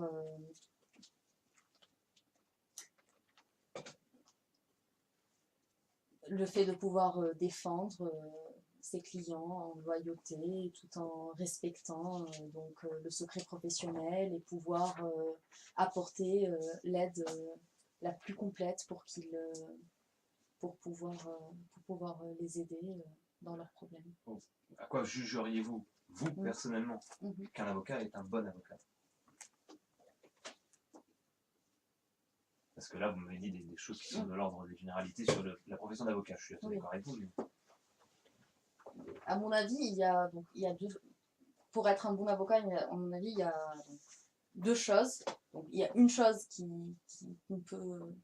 Enfin, la première chose, c'est d'être vraiment pas proche, mais d'être compréhensible, d'être à l'écoute de ses clients. Donc, ça, c'est la première chose. Et la deuxième chose est d'être un bon juriste. Donc, de pouvoir bien maîtriser les lois, bien maîtriser le raisonnement, bien maîtriser... Madame, une question, puis une question dans le public. Qu'est-ce que ça évoque pour vous le fait d'intégrer un ordre tel que l'ordre des avocats? Qu'est-ce que ça fait? Ça évoque pour vous le fait d'intégrer un ordre tel que l'ordre des avocats? Est-ce que c'est quelque chose de différent d'intégrer un ordre ou de ne pas intégrer d'ordre, d'être dans une... Non, je sais pas, voilà, le compagnon du devoir, par exemple. Est-ce que... Ça vous laisse de marbre d'intégrer un ordre, l'ordre des avocats?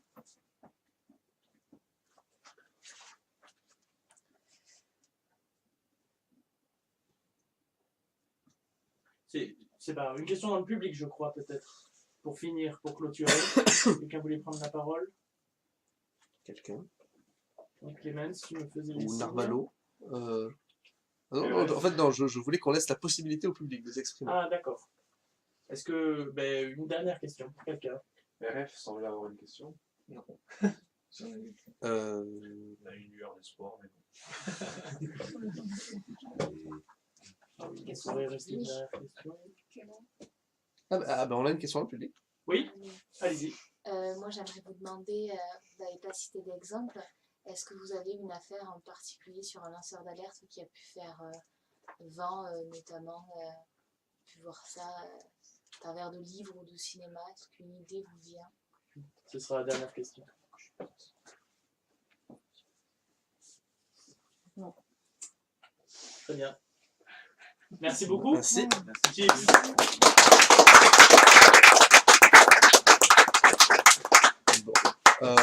Qu'est-ce qu'on fait?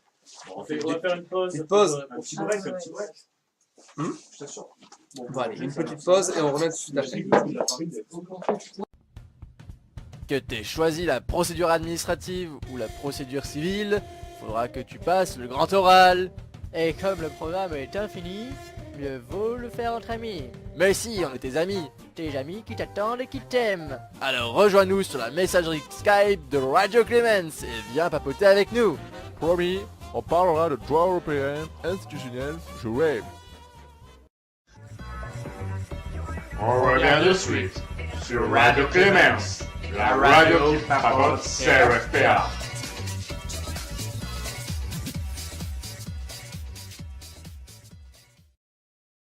troisième partie de notre émission consacrée au débrief de Chips. Alors encore une fois, classiquement, on fait la forme, le fond. Là, peut-être que je laisse du coup, encore une fois, la primeur à notre président du jury.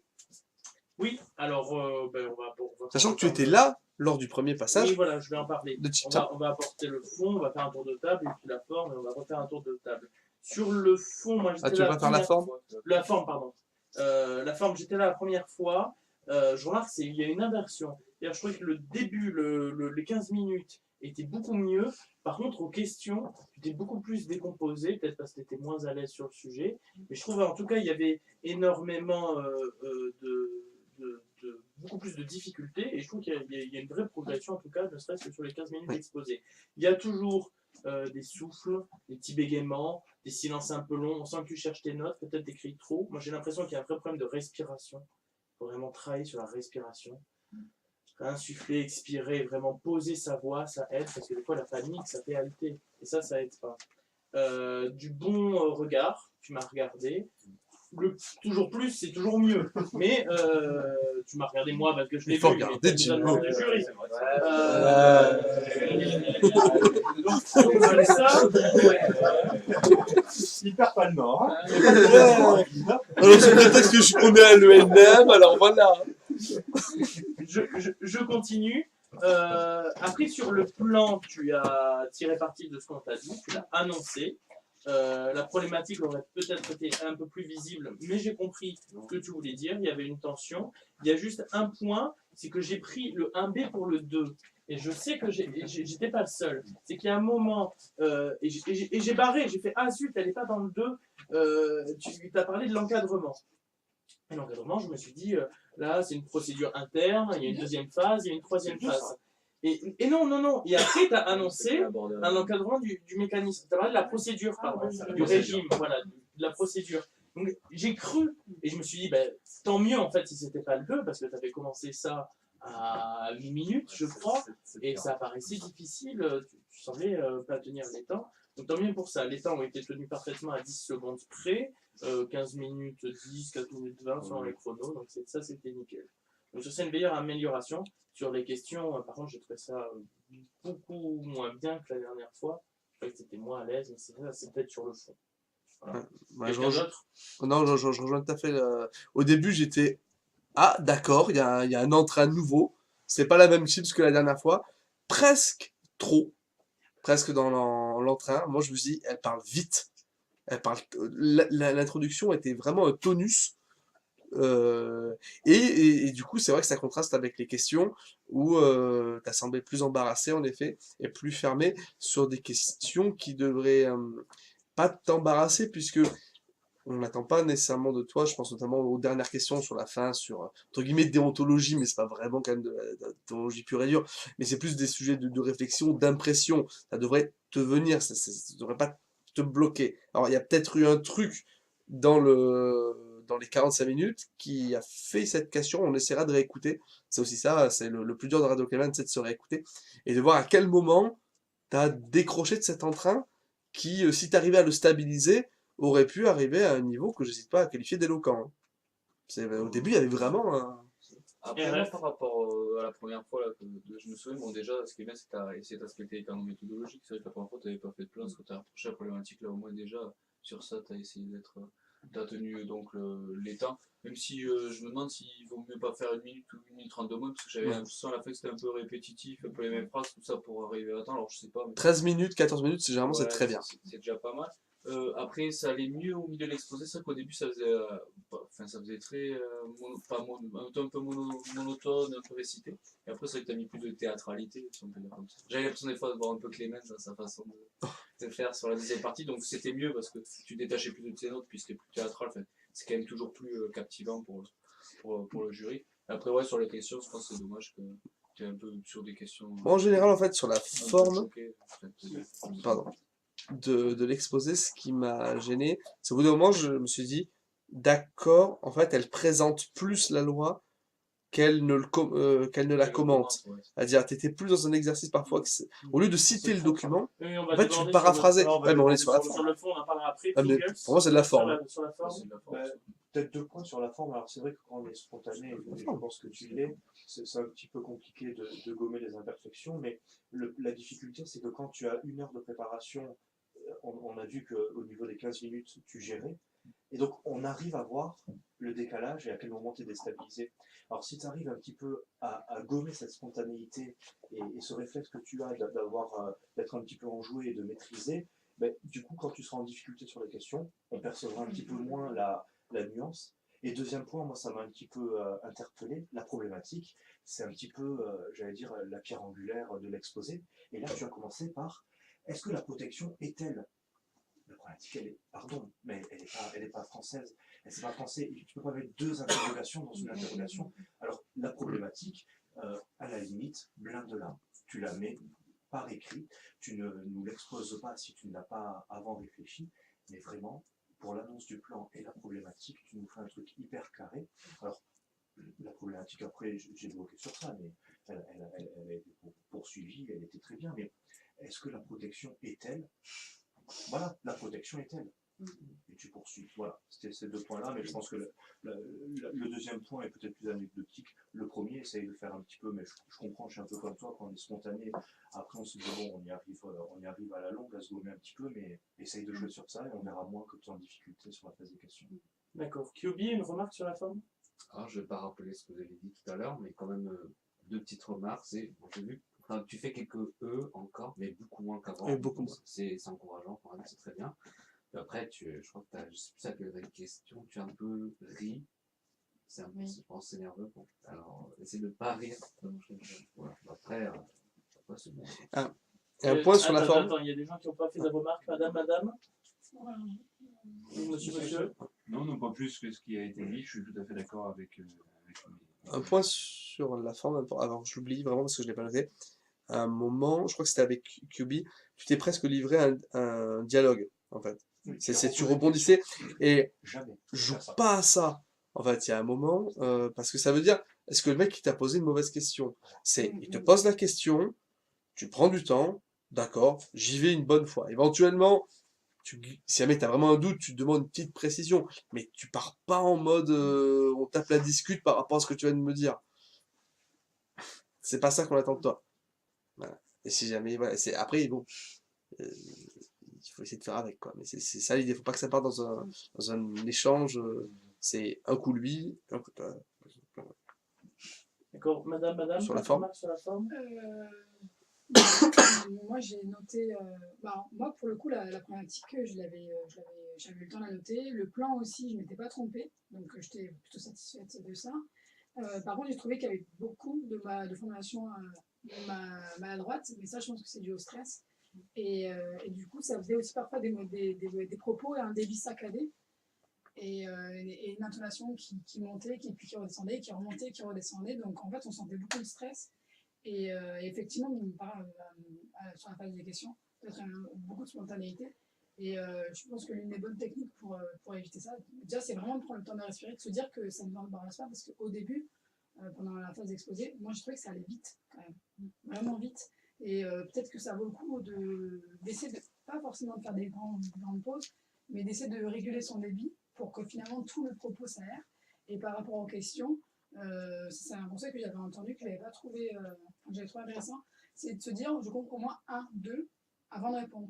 Comme ça laisse le temps de réfléchir. Et après, l'autre technique, mais là il faut faire attention parce qu'il ne faut pas mal reformuler, c'est de reprendre la question en fait. Donc et de la reformuler. Alors faut essayer d'utiliser les bons termes parce que sinon ça veut dire qu'on va répondre à côté. Mais ça permet au moins de prendre le temps de réfléchir à la question et de mettre un peu en perspective et puis de laisser reposer un peu le vin, et ça évite de répondre du tac au tac, parce que le problème de répondre du tac au tac, c'est que finalement on se met soi-même la pression. Parce que plus on répond vite, plus on va penser que le jury va attendre une réponse aussi rapide. Donc, ça permet de poser, et moi le conseil que je leur ai donné, c'est essayer vraiment d'aérer les propos et de donner un rythme plus régulier. Ouais. Merci madame. Sur la forme, on va passer au fond. Je vais commencer par dire ce que je pense qu'on devrait faire un tour de table. Alors sur le fond, vous avez présenté la loi. peut-être longuement et des choses, il n'est peut-être pas la peine de s'y encadrer. J'aurais mis un peu plus de liberté publique. Vous avez cité les textes incontournables, vous avez cité un arrêt en design, c'est très bien. Peut-être plus de tension, c'est-à-dire qu'il faut prendre, je pense, pendant l'heure de préparation, le temps de dire, mon grand 1, je vais exposer le régime juridique, et peut-être après, je vais essayer de faire des tensions. Et c'est ce que j'ai cru que vous allez aborder dans le deuxième, c'est que de me dire, ça peut poser plein de questions. Vous allez essayer de le faire, mais j'aimerais que ça aille plus loin. Il y a, après diverses remarques très rapidement, on parle beaucoup de l'intérêt général. Pour moi, la lecture du texte, c'est pas un critère général qui s'applique à chaque fois. Parce qu'à chaque fois, chaque phrase commence par un crime ou un délit, première catégorie. Une violation grave, suivie d'un paragraphe très long avec plusieurs cas. Ou une menace et un préjudice grave pour l'intérêt général. Mais quand on parle d'un crime, d'un délit, on ne parle pas d'intérêt général. Quand on parle d'une violation grave et manifeste, on ne parle pas d'intérêt général. Donc pour moi, ce n'est pas un critère d'intérêt général, même si l'article le disait. Et à mon avis, le journaliste s'est trompé. Enfin, je pense vraiment humblement, hein, c'est mon opinion. Vous avez dit sur les désintéressés, si quelqu'un est impliqué dans l'infraction, il n'est pas désintéressé. Ça m'a surpris. Je pensais que c'était faux et à la réflexion, je me suis dit c'est peut-être pertinent. Je ne sais pas ce que ça veut dire désintéressé en fait.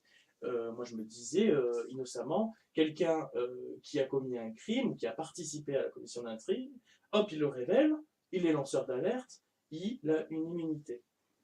Après, vous dites non, il n'est pas désintéressé. Pourquoi pas? Mais j'aurais aimé que ça soit un peu plus argumenté. Et j'en viens justement après aux conséquences du lanceur d'alerte. C'était pas dans l'article. Je trouve ça dommage, d'ailleurs, je trouve cet article manque l'essentiel, parce qu'on nous dit il y a des infractions pénales, ça vous l'avez dit, celui qui empêche le lanceur d'alerte est puni d'infraction pénale, celui qui révèle l'identité du lanceur d'alerte a des infractions pénales, ça c'est très bien, mais fondamentalement, j'ai rempli les critères, je suis lanceur d'alerte. Ok, il se passe quoi? C'est quoi les faits? Ok, on empêche le lanceur d'alerte, l'effet il n'est pas dans le texte, c'est l'article 122-9 du code pénal qui nous dit qu'il a une immunité pénale. Et pour moi, c'est ça l'effet. C'était pas dans le texte, donc ça, c'était assez difficile à voir. Mais vraiment, il fallait le sentir, parce que du coup, je suis lanceur d'alerte, ok, très bien, j'ai un statut, mais qu'est-ce que m'apporte ce statut? Et ce statut, c'est l'immunité pénale. Deux dernières choses, sur les qualités d'un avocat, sur qu'est-ce que ça vous fait d'intégrer le corps, faut pas hésiter là-dessus. Faut pas hésiter, tu as hésité trop longuement. On a demandé qu'on t'a posé la cause ultime, la colle ultime des qualités d'un avocat. Il faut que tu prennes le temps à poser toutes ces questions bateaux qu'on pose à chaque fois par écrit et tu le rédiges par écrit. Et tu reviendras une fois par mois jusqu'au CRFPA. Mais tu te prépares une réponse, tu ne peux pas sécher sur les qualités d'un avocat ou sur le serment d'un avocat. Voilà. Quelqu'un d'autre a une remarque sur le fond? Oui, sur le fond. Donc ça rejoint l'effet de forme, c'est-à-dire qu'au final, ta démarche dans les 15 minutes a été plus de présenter que de commenter à proprement le texte. T'écouteras l'introduction, qui a été assez longue de notre part, 20 minutes, c'est-à-dire quelles étaient nos espérances. Moi, j'aurais beaucoup voulu en fait que tu t'interroges sur le texte plus que de travailler sur les apports de cette loi. C'était t'interroger plus sur dans quel cadre elle devrait s'appliquer. Et par exemple, voilà, on a parlé des médias, tout ça, mais quid des youtubeurs? C'est un phénomène qui émerge. Sur le fond, à un moment, mais ça rejoint cette idée. Mediapart, non, ça ne s'applique pas. La définition, elle était stricte, personne physique. Et donc, ce qui est intéressant, c'est la confrontation avec le journalisme, pardon. Donc, tu vois, même sans forcément connaître toutes ces notions, ne serait-ce que de poser la confrontation, c'était intéressant. Bon, après, on aurait pu pousser, peut-être, mais sur la désobéissance civile. Mais ça suppose d'avoir des bases de révision qui sont quand même assez avancées. Mais tu vois, c'est parfois au-delà de simplement parler de documents, c'est de voir quelles sont les notions qui gravitent autour. Et même sans forcément les connaître à fond, le simple fait de s'interroger, ça sera intéressant. Le défenseur des droits, Jacques Toubon. Bon, voilà, faut un listing. Et quand je t'ai parlé de Zola, pareil, alors je m'attendais pas à ce qu'il y ait cette confusion entre la définition et le régime que du coup on applique aujourd'hui. Parce que ah oui d'ailleurs ça revient sur Mediapart. Parce que évidemment ça peut pas s'appliquer à une personne morale de presse les 3 étapes.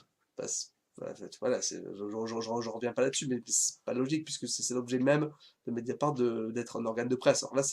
Or là dans la loi c'est le dernier aboutissement à la presse. Tu vois le truc où Voilà, bon, mais en tout cas, sur Zola, c'était l'occasion. Voilà, je ne connais pas plus que ça, j'ai jamais lu un bouquin d'Émile Zola, mais je vois quand même que c'est un auteur qui a écrit, qui a décrit une société en son temps. Voilà, et un petit peu parlé, un petit mot sur l'affaire Dreyfus. C'était l'occasion, en fait, ce genre de questions, je t'offre 3 minutes, 3-4 minutes. Et sans avoir des connaissances particulières sur l'auteur ou sur l'époque. Et voilà, on te tend une perche pour dire, voilà, montre-nous que tu as un bagage culturel et tu l'as. Voilà, j'avais parlé d'Émile Zola, mais je présume que quand même, ce que je dis, si tu n'as pas su le dire, c'est plus par stress, par condition. Il faut arriver à te calmer et voilà, ne pas hésiter à, quand on te pose une question, c'est une chance pour toi aussi de retenir la parole. Et un avocat, il doit la garder, cette parole. Il doit en faire quelque chose d'utile, mais voilà, faut pas non plus la lâcher, c'est pas une partie de ping-pong. Faut pas que ça aille très vite, comme je te mettais en garde vis-à-vis de l'échange que tu as eu avec Quibi. Mais là, c'est pareil. Là, c'est une occasion vraiment de te faire valoir, et c'est dommage d'être passé à côté. Sur le reste du fond, alors j'essaie d'appliquer ma propre discipline, c'est de répondre aux questions que j'ai posées. Mais j'en ai plus. Au pire, on refera un tour librement. On refera, mais n'hésitez pas à m'interpeller là-dessus. QB, une remarque sur le fond? Pringles, une remarque sur le fond? Il y a pas mal de choses. Répondez à vos questions quand même. Pas mal de choses. Tu réponds à toutes mes questions. Non. Documentaire et tout, elle parle. Oui, à part ça, oui, mais ça, tu l'as vu ou tu l'as pas vu. Peut-être tu peux nous en Le parler. règlement européen anticorruption, peut-être? Non, le règlement. Le secret des affaires. Secret des affaires. Oui, bon, ça va. Qu'attendais-tu comme réponse? Non, mais c'est en fait qu'il y avait une disposition qui permettait de protéger le lanceur d'alerte. Enfin, protéger, façon de parler. Une légère protection. Parce qu'en fait, c'était le premier règlement européen qui abordait la notion de lanceur d'alerte. Comme quoi, il pouvait divulguer de manière licite un secret des affaires, notamment si l'entreprise en question a commis des faits de corruption, de blanchiment, etc. Pringles, sur le fond? Comme je disais, pas mal de choses ont déjà été dites, mais d'une façon générale, sur un sujet comme ça, moi j'attendais des grosses affaires ou j'attendais des grands noms. Par exemple, le scandale qui a eu lieu aux États-Unis. Snowden, bien sûr. Snowden, mais même ce militaire qui a été incarcéré aux États-Unis, jugé par une cour martiale et condamné à la perpétuité, gracié par Obama 2 semaines avant la fin de son mandat. Pour des faits notamment je crois, de scandale militaire. Est-ce qu'en l'espèce ça peut s'appliquer? Non, puisque la défense nationale n'est pas intégrée à la loi, donc tu vois, tu aurais pu faire des liens comme ça. C'est quand même dommage, surtout qu'en France on a eu de grands procès qui se sont tenus, je crois. Et qui sont cités dans le document, c'est ça. Là, j'y reviens. L'affaire du Mediator, alors il y a eu le film La fille de Brest, mais voilà, tu avais toute une série de noms, LuxLeaks, et parmi d'autres affaires. Et qu'il aurait été intéressant que presque tu en fasses une introduction. De commencer par ça. Alors, une phrase d'accroche. C'est vrai que Snowden manquait. Ouais, Snowden a manqué là dans le. Et surtout, que du coup j'en profite, mais au niveau du fond, je repense à une question que je t'ai posée. La proposition du candidat Jean-Luc Mélenchon, c'est de naturaliser Snowden. Voilà, donc ça aurait pu faire une phrase d'accroche qui est énorme. Non, pas du tout. Alors là, aucun problème. Ça s'inscrit dans le débat présidentiel, ça remet sur le devant de la scène la question des lanceurs d'alerte et de leur protection. Non. Bon, moi je te le déconseille. C'est mon idée personnelle, surtout avec les extrêmes, ne te lance pas sur une phrase d'attaque avec ça, surtout pas. Mélenchon est un extrême. C'est c'est pas le NPA. Non, mais il est classé par le ministère de l'Intérieur comme extrême gauche. Le ministère de l'Intérieur fait des classements des partis. Bien sûr, par exemple, François Asselineau, il est sans étiquette. C'est quand il s'agit de dissoudre les partis. Bien sûr. Ok, alors très bien, je te prends. Mélenchon, il appartient à quel parti? Parce qu'il n'y a pas de parti. Le parti de gauche. Mais non, le parti de gauche le soutient. Il n'y a pas cette candidature. Le parti communiste. Non, les communistes ne le soutiennent pas. On va peut-être sortir ce débat qui je pense que la candidate. Bon, en tout cas, voilà, on te laisse apprécier ça. Est-ce que tu as d'autres remarques sur le fond, Pringles? Il m'a coupé là, Clémence. J'en avais une autre, mais je ne la vois plus venir. En tout cas, songe à cette question de la phrase d'approche de l'actualité. On pourra revenir. RF, une remarque sur le fond? Ouais, alors pour revenir un peu sur les questions que j'ai posées, alors ça part aussi un peu à la forme, mais Alors bon, tous les reproches on peut faire sur le fond, mais moi, le point pour dire ce qu'il y avait, moi je trouvais positif, c'est que quand même, elle a fait la première partie sur la liberté d'expression et qu'elle a quand même rattaché le texte à une grande liberté. Ça, personne l'a dit là, mais c'est quand même aussi l'objet de l'exercice. Donc bon, c'est aussi compliqué en 15 minutes de devoir rapporter tout ça, tout en pouvant se rattacher à une liberté. Et ça, je trouve que c'est le point positif, c'est quand même d'avoir essayé de faire toute une partie sur une liberté, de l'avoir rattachée. Alors peut-être t'as pas cité toutes les libertés, il a raison, on peut peut-être faire l'alliance avec liberté d'expression, de communication, etc. Voilà. Et du coup, c'est quoi la distinction? Je laisse Pringles. Oh ben, là, j'attendais juste une phrase, je ne vais pas rentrer dans les détails, mais généralement, on a coutume de dire que la liberté d'expression, c'est la seule volonté d'émettre une opinion. Donc déjà, en amont, je m'attendais à ce qu'elle m'explique que la liberté d'opinion doit précéder la liberté d'expression. Et la liberté de communication, c'est qu'en fait, on cherche un récepteur. Dans la liberté de communication, il y a émetteur et récepteur. Dans la liberté d'opinion, il y a la simple volonté d'émettre. On se moque de savoir si le message va être réceptionné. C'est pour ça que là, du coup, je me demandais si lorsqu'on lance une alerte, est-ce qu'on a simplement envie de l'émettre ou est-ce qu'on a envie que cette alerte soit réceptionnée par quelqu'un, le ministère public ou les citoyens, et en faire quelque chose. Voilà. Donc, Et j'en reviens quand même à la question de YouTube et l'émergence de ça. Pour moi, voilà, ça, on y rejoint la liberté de communication. Et donc ça c'était le point de truc, que tu as quand même fait référence à pas mal de textes et tout, ce que des fois on reprochait aux autres anciens candidats, ça c'est vrai. Et ensuite sur les questions, c'était la question sur Mediapart, donc là où pardon, je l'ai volé. Ouais, mais Clémence avait raison, c'est que si c'était le piège, c'est de se dire que ça pouvait pas s'appliquer, puisque c'était que les personnes physiques, Mediapart c'est comme personne morale. Et sur la deuxième, sur l'avocat, là tu as à peu près bien répondu, puisque justement c'est dit expressément, je crois, dans l'article 6 de la loi Sapin que ça ne concerne pas cette immunité quand les c'était pas cité dans l'article. Oui, non, c'est tronqué, oui, mais après, l'article 6 continue et il dit qu'il y a 3 exclusions qui sont le secret médical, le secret de l'avocat et les secrets qui touchent à la sécurité, la défense nationale. Mais je pouvais saisir le bâton. Enfin, oui, après pour la question de savoir sur ça, mais voilà, exactement, tu avais répondu. Madame, monsieur, vous n'avez pas fait de remarques sur le fond? Non, sur le fond, pas plus que ce qui a déjà été dit. Concernant les questions, alors sur la profession d'avocat, effectivement, les qualités requises, en tout cas ce qui fait selon vous un bon avocat, c'est vrai qu'on a un petit peu pataugé au début, vous avez sorti les classiques de la profession d'avocat, mais c'est pas mal, mais c'est pas ce que j'attendais. J'attendais votre opinion personnelle, tout simplement. Est-ce que c'est simplement quelqu'un qui est un très grand connaisseur du droit, un très bon technicien, ou est-ce que c'est quelqu'un qui coûte que coûte va défendre ses clients et va gagner? C'est aussi ça, parce que souvent on dit un bon avocat, c'est quelqu'un qui gagne, quelles que soient les modalités ou quelle que soit la procédure qu'il prend ou la façon de faire, il faut qu'il gagne pour son client. Bon, moi j'attendais plus cette ambivalence-là. Après, sur les autres questions, vous avez dit, je vous ai demandé à un moment donné s'il était possible de passer outre la procédure classique.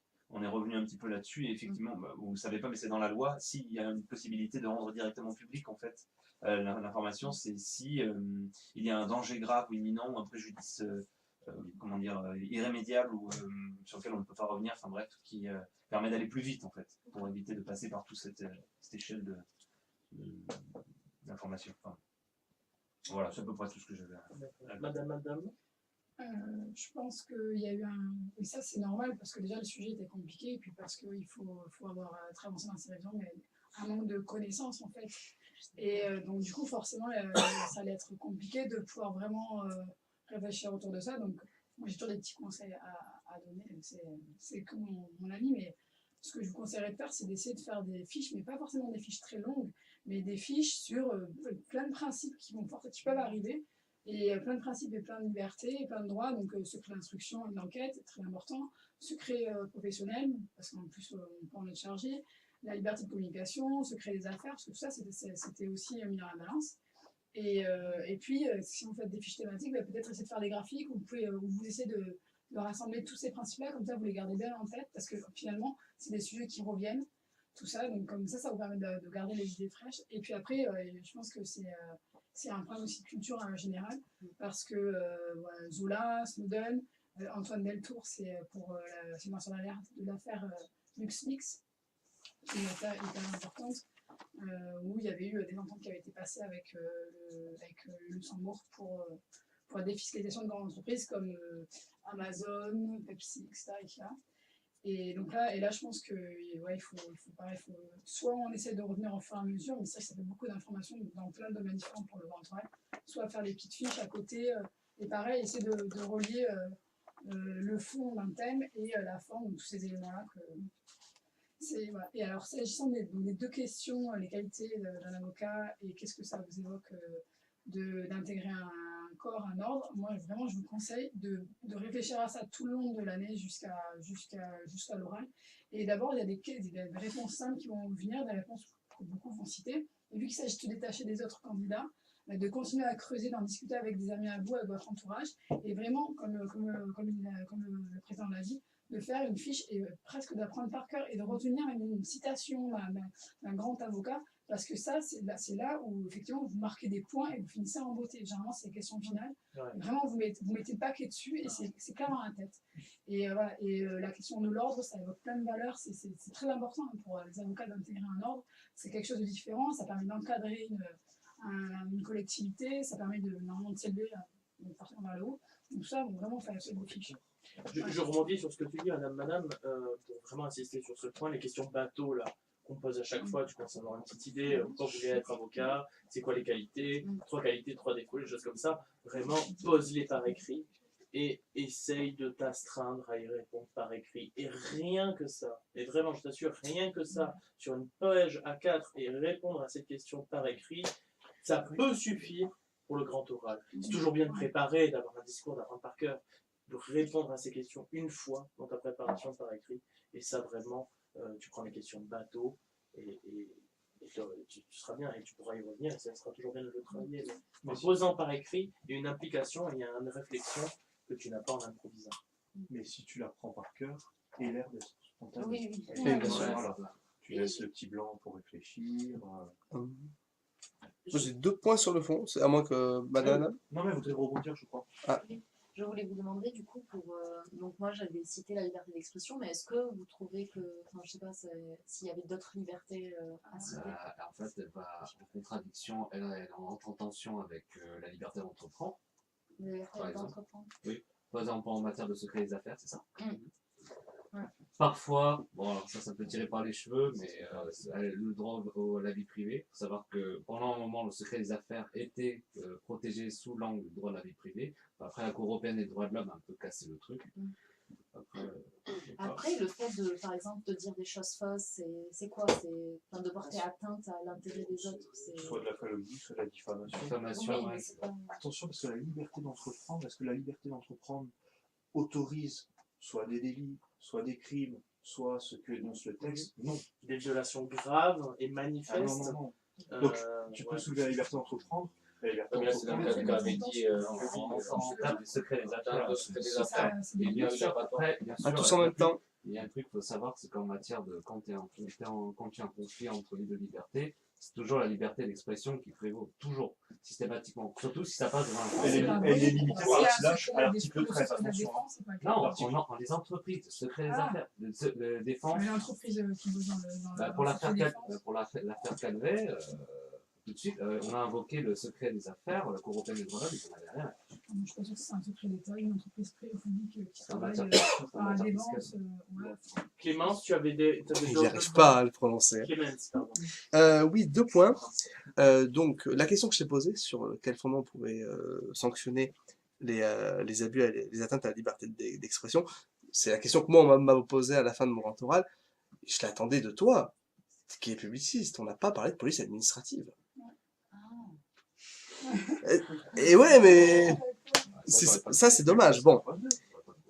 Et enfin, alors, je sais plus, peut-être que comme j'ai le casque, des fois j'en entends moins bien, j'ai l'impression qu'on n'a pas tellement parlé de la loi de 1881, notamment de la diffamation, et la diffamation, outre l'exception de vérité, prévoit d'autres cas d'immunité, et notamment dans le cadre de la plaidoirie, ce qui n'exclut pas les dommages à intérêt pour l'outrance, mais c'est pas un délit pénal durant une plaidoirie éventuellement de recourir à la diffamation. Je pense que l'une des bonnes... S'il vous plaît. On était sur un débat, mais qui pouvait... Ouais, mais bon, alors vous en faites profiter les autres. Oui, mais on parlait tout simplement de... Voilà, Pierre, oui, Madame. Je pense que l'une des techniques, c'est vraiment de bosser les droits et devoirs des avocats. Et durant les questions, de toujours essayer, parce que finalement on vend quoi? On vend sa candidature pour devenir avocat. De toujours essayer de rattacher ça un droit ou un devoir de l'avocat, de glisser ça. Ça fait de la connaissance, ça fait de la culture. Voilà, on montre qu'on est au courant de son sujet, qu'on sait où on va mettre les pieds. Et voilà. Donc ça, oui, il y avait des choses à dire là-dessus. Et ça, c'est un travail tout le long de l'année. Il faut essayer de faire ça tout le long de l'année. À chaque chose, à chaque principe ou droit qui pourrait être étudié dans le cadre d'un oral, faire le rapprochement avec la condition d'avocat. C'était quoi votre petite réflexion, ça peut nous donner Eh bien, on parlait des sanctions, toi tu parlais de la matière civile, et nous on était parti. Non, tu parlais de la matière administrative, on était parti sur la matière civile, avec le feu 1382, et lui me faisait aussi mention de l'article 9. Et c'est ça le piège de la question. Moi, la question, parce que c'est comme ça que ça s'était passé à mon grand oral, il attendait les dommages et intérêts, mais c'était une question de sanction. Donc là aussi, ça aurait pu te permettre de dire, en effet, il y a la question de la police administrative et de la police pénale, judiciaire, et dans un autre cas, mais qui ne serait pas de la sanction, il y a la question des dommages et intérêts. Et peut-être on aurait pu faire... Oui, ça peut être à public. Et moi, je sais qu'à ce moment-là, et c'est vrai qu'on aurait pu en parler, mais bon, on peut tellement parler de plein de choses sur ce sujet. Il y a l'affaire Maître Eolas, sur la diffamation. Voilà, un truc... Bon, ça remonte un petit peu, ça fait 2 ans maintenant, mais... Ouais, puis c'était pas de temps, c'est surtout la manière dont il avait de dire ce qu'il pensait. Voilà, mais c'était l'occasion, c'est toujours... En fait, c'est vraiment un sujet qui, plus que des connaissances précises pour moi, c'est un sujet où moi je s'attendais plus sur de la réflexion, pas forcément des connaissances précises. Pour moi, c'était pas un sujet quiz, où c'était vraiment, on t'amène sur un sujet et t'en penses quoi, et surtout tu confrontes quoi avec. C'est ça. Mais à sa décharge, c'était un sujet moi, que je trouve sur le plan technique très compliqué. Hein. L'aspect administratif, l'aspect civil, l'aspect pénal. Après, moi, j'ai rajouté par-dessus l'aspect déontologie, morale, etc. Franchement, je pense qu'il faut arriver à un vaste. niveau de révision. Et il a raison, Clémence, dans ce genre de situation, quand on sent que finalement le terrain est mouvant, peut-être ça vaut le coup de prendre un peu de hauteur et d'essayer de raisonner un peu plus. Et quand on a un peu de culture générale, on envoie ça au jury, on voit s'ils réagissent ou pas, et puis ça fait 2-3 minutes de gagner. Voilà. C'est comme quand on parle de conduire, quand on tombe sur un feu, on est bien content. Dans un champ, on est bien content. C'est la même chose. Clémence. Oui. Après, je pense qu'on ne va pas assommer non plus de remarques. À certains degrés, ça devient contre-productif. Et donc, du coup. Non, mais de toute façon, il y a un net progrès par rapport au premier passage. Après, c'est toujours pareil, qui on est pour dire qu'il y a du progrès, mais on voit quand même la différence. Il y a un plan, il y a une problématique, le propos est structuré. C'est juste à place de questions où on peut facilement te déstabiliser. Je sens que voilà, si on poursuivait un petit peu sur des questions où tu ne nous as pas répondu, à un moment donné, on sent que tu vas en avoir un peu marre, ou tu nous montres ta façon ton expression du visage nous montre que tu n'es pas contente. Non, essaye vraiment de garder la tête froide, et au pire, tu te dis que les questions sur la position d'avocat que tu auras appris par cœur arrivent. On a fait le tour? Oui, dodo. Alors presque dodo, parce que, je vous propose, très rapidement, je vous propose, on n'avait pas plus préparé que ça, une chronique, très rapidement. Sur Cambacérès. Non, je vais aborder un autre personnage, ça va être très court, ça sera, je pense, la chrono-chronique. On pose souvent la question, je crois qu'on l'avait posé la dernière fois, oui, si, on lui avait posé la question à Sauge, quel était l'avocat, et justement j'avais répondu sur Gambetta, que moi, bon, ça m'embêtait, mais il y a un avocat qu'on cite très rarement, et qui est pourtant, alors lui, il a jamais fait de politique, et je pense qu'on peut l'exploiter dans plein de situations. C'est le cas de l'avocat Hans Litten, 1903-1938, et qui est l'avocat qui, en 1931, a réussi à amener Hitler à la barre, avant qu'il ne soit chancelier. Et il a réussi à le déstabiliser. Alors, le procès ne portait pas directement sur Hitler. Hitler n'était appelé en 1931 qu'en tant que témoin. En fait, l'affaire portait sur les violences qui avaient été commises par les SS, ou les SA, je ne sais plus lesquels a supplanté qui par la suite. Bon, excusez-moi de cette petite approximation. Et lui avait essayé d'en profiter, avocat d'origine juive. Je ne crois pas qu'il était lui-même juif. Et il avait essayé de profiter de ce procès pour justement essayer d'attaquer Hitler et de le mettre à mal. Et là où dans le procès de Munich, Hitler avait réussi à faire finalement une tribune, dans ce procès-là, l'avocat a réussi à le mettre entre guillemets à terre. Sa rhétorique politique n'a pas fonctionné. Alors le juge n'a pas donné suite parce qu'il avait peur par les pressions, mais c'est intéressant ce cas de ce personnage, donc Hans Litten, qui fera l'objet d'un internement dans le camp de concentration de Dachau. Ce sera une des premières victimes du Troisième Reich, donc sur les opposants. Et si vous voulez en savoir un peu plus, je vous conseille un téléfilm qu'on peut trouver encore sur Internet, qui s'appelle 1931, le procès Hitler. Voilà, c'était une chronocritique, j'espère que vous aurez une chronochronique, et j'espère qu'elle vous aura plu. Voilà. Je vous remercie. Voilà. Chips, voilà, est-ce que tu veux, avant qu'on me rende l'antenne, voilà, est-ce que tu as voilà, tes impressions, est-ce que tu as des questions au jury? Non. Tu as de la dépité? Je suis fatiguée. D'accord, c'est vrai qu'on commence tard et ben, du coup, on finit tard. Bien. Alors, on va peut-être pas, justement, Pringles en appelle au dodo.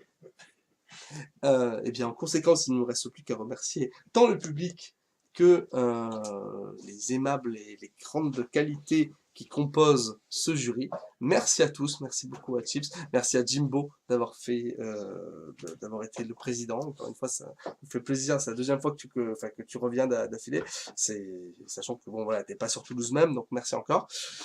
Et voilà, merci à vous, merci à tous, merci une nouvelle fois à Chips, et écoutez, cette fois-ci, je vais laisser Pringles le dire. Ah, c'est pardon. Et c'est toi, Pringles. Hein. Oh non, tu vas pas me faire faire ça. Si. Ah non, Bon, allez, je vous fais des poutous juridiques. Allez, ça marche.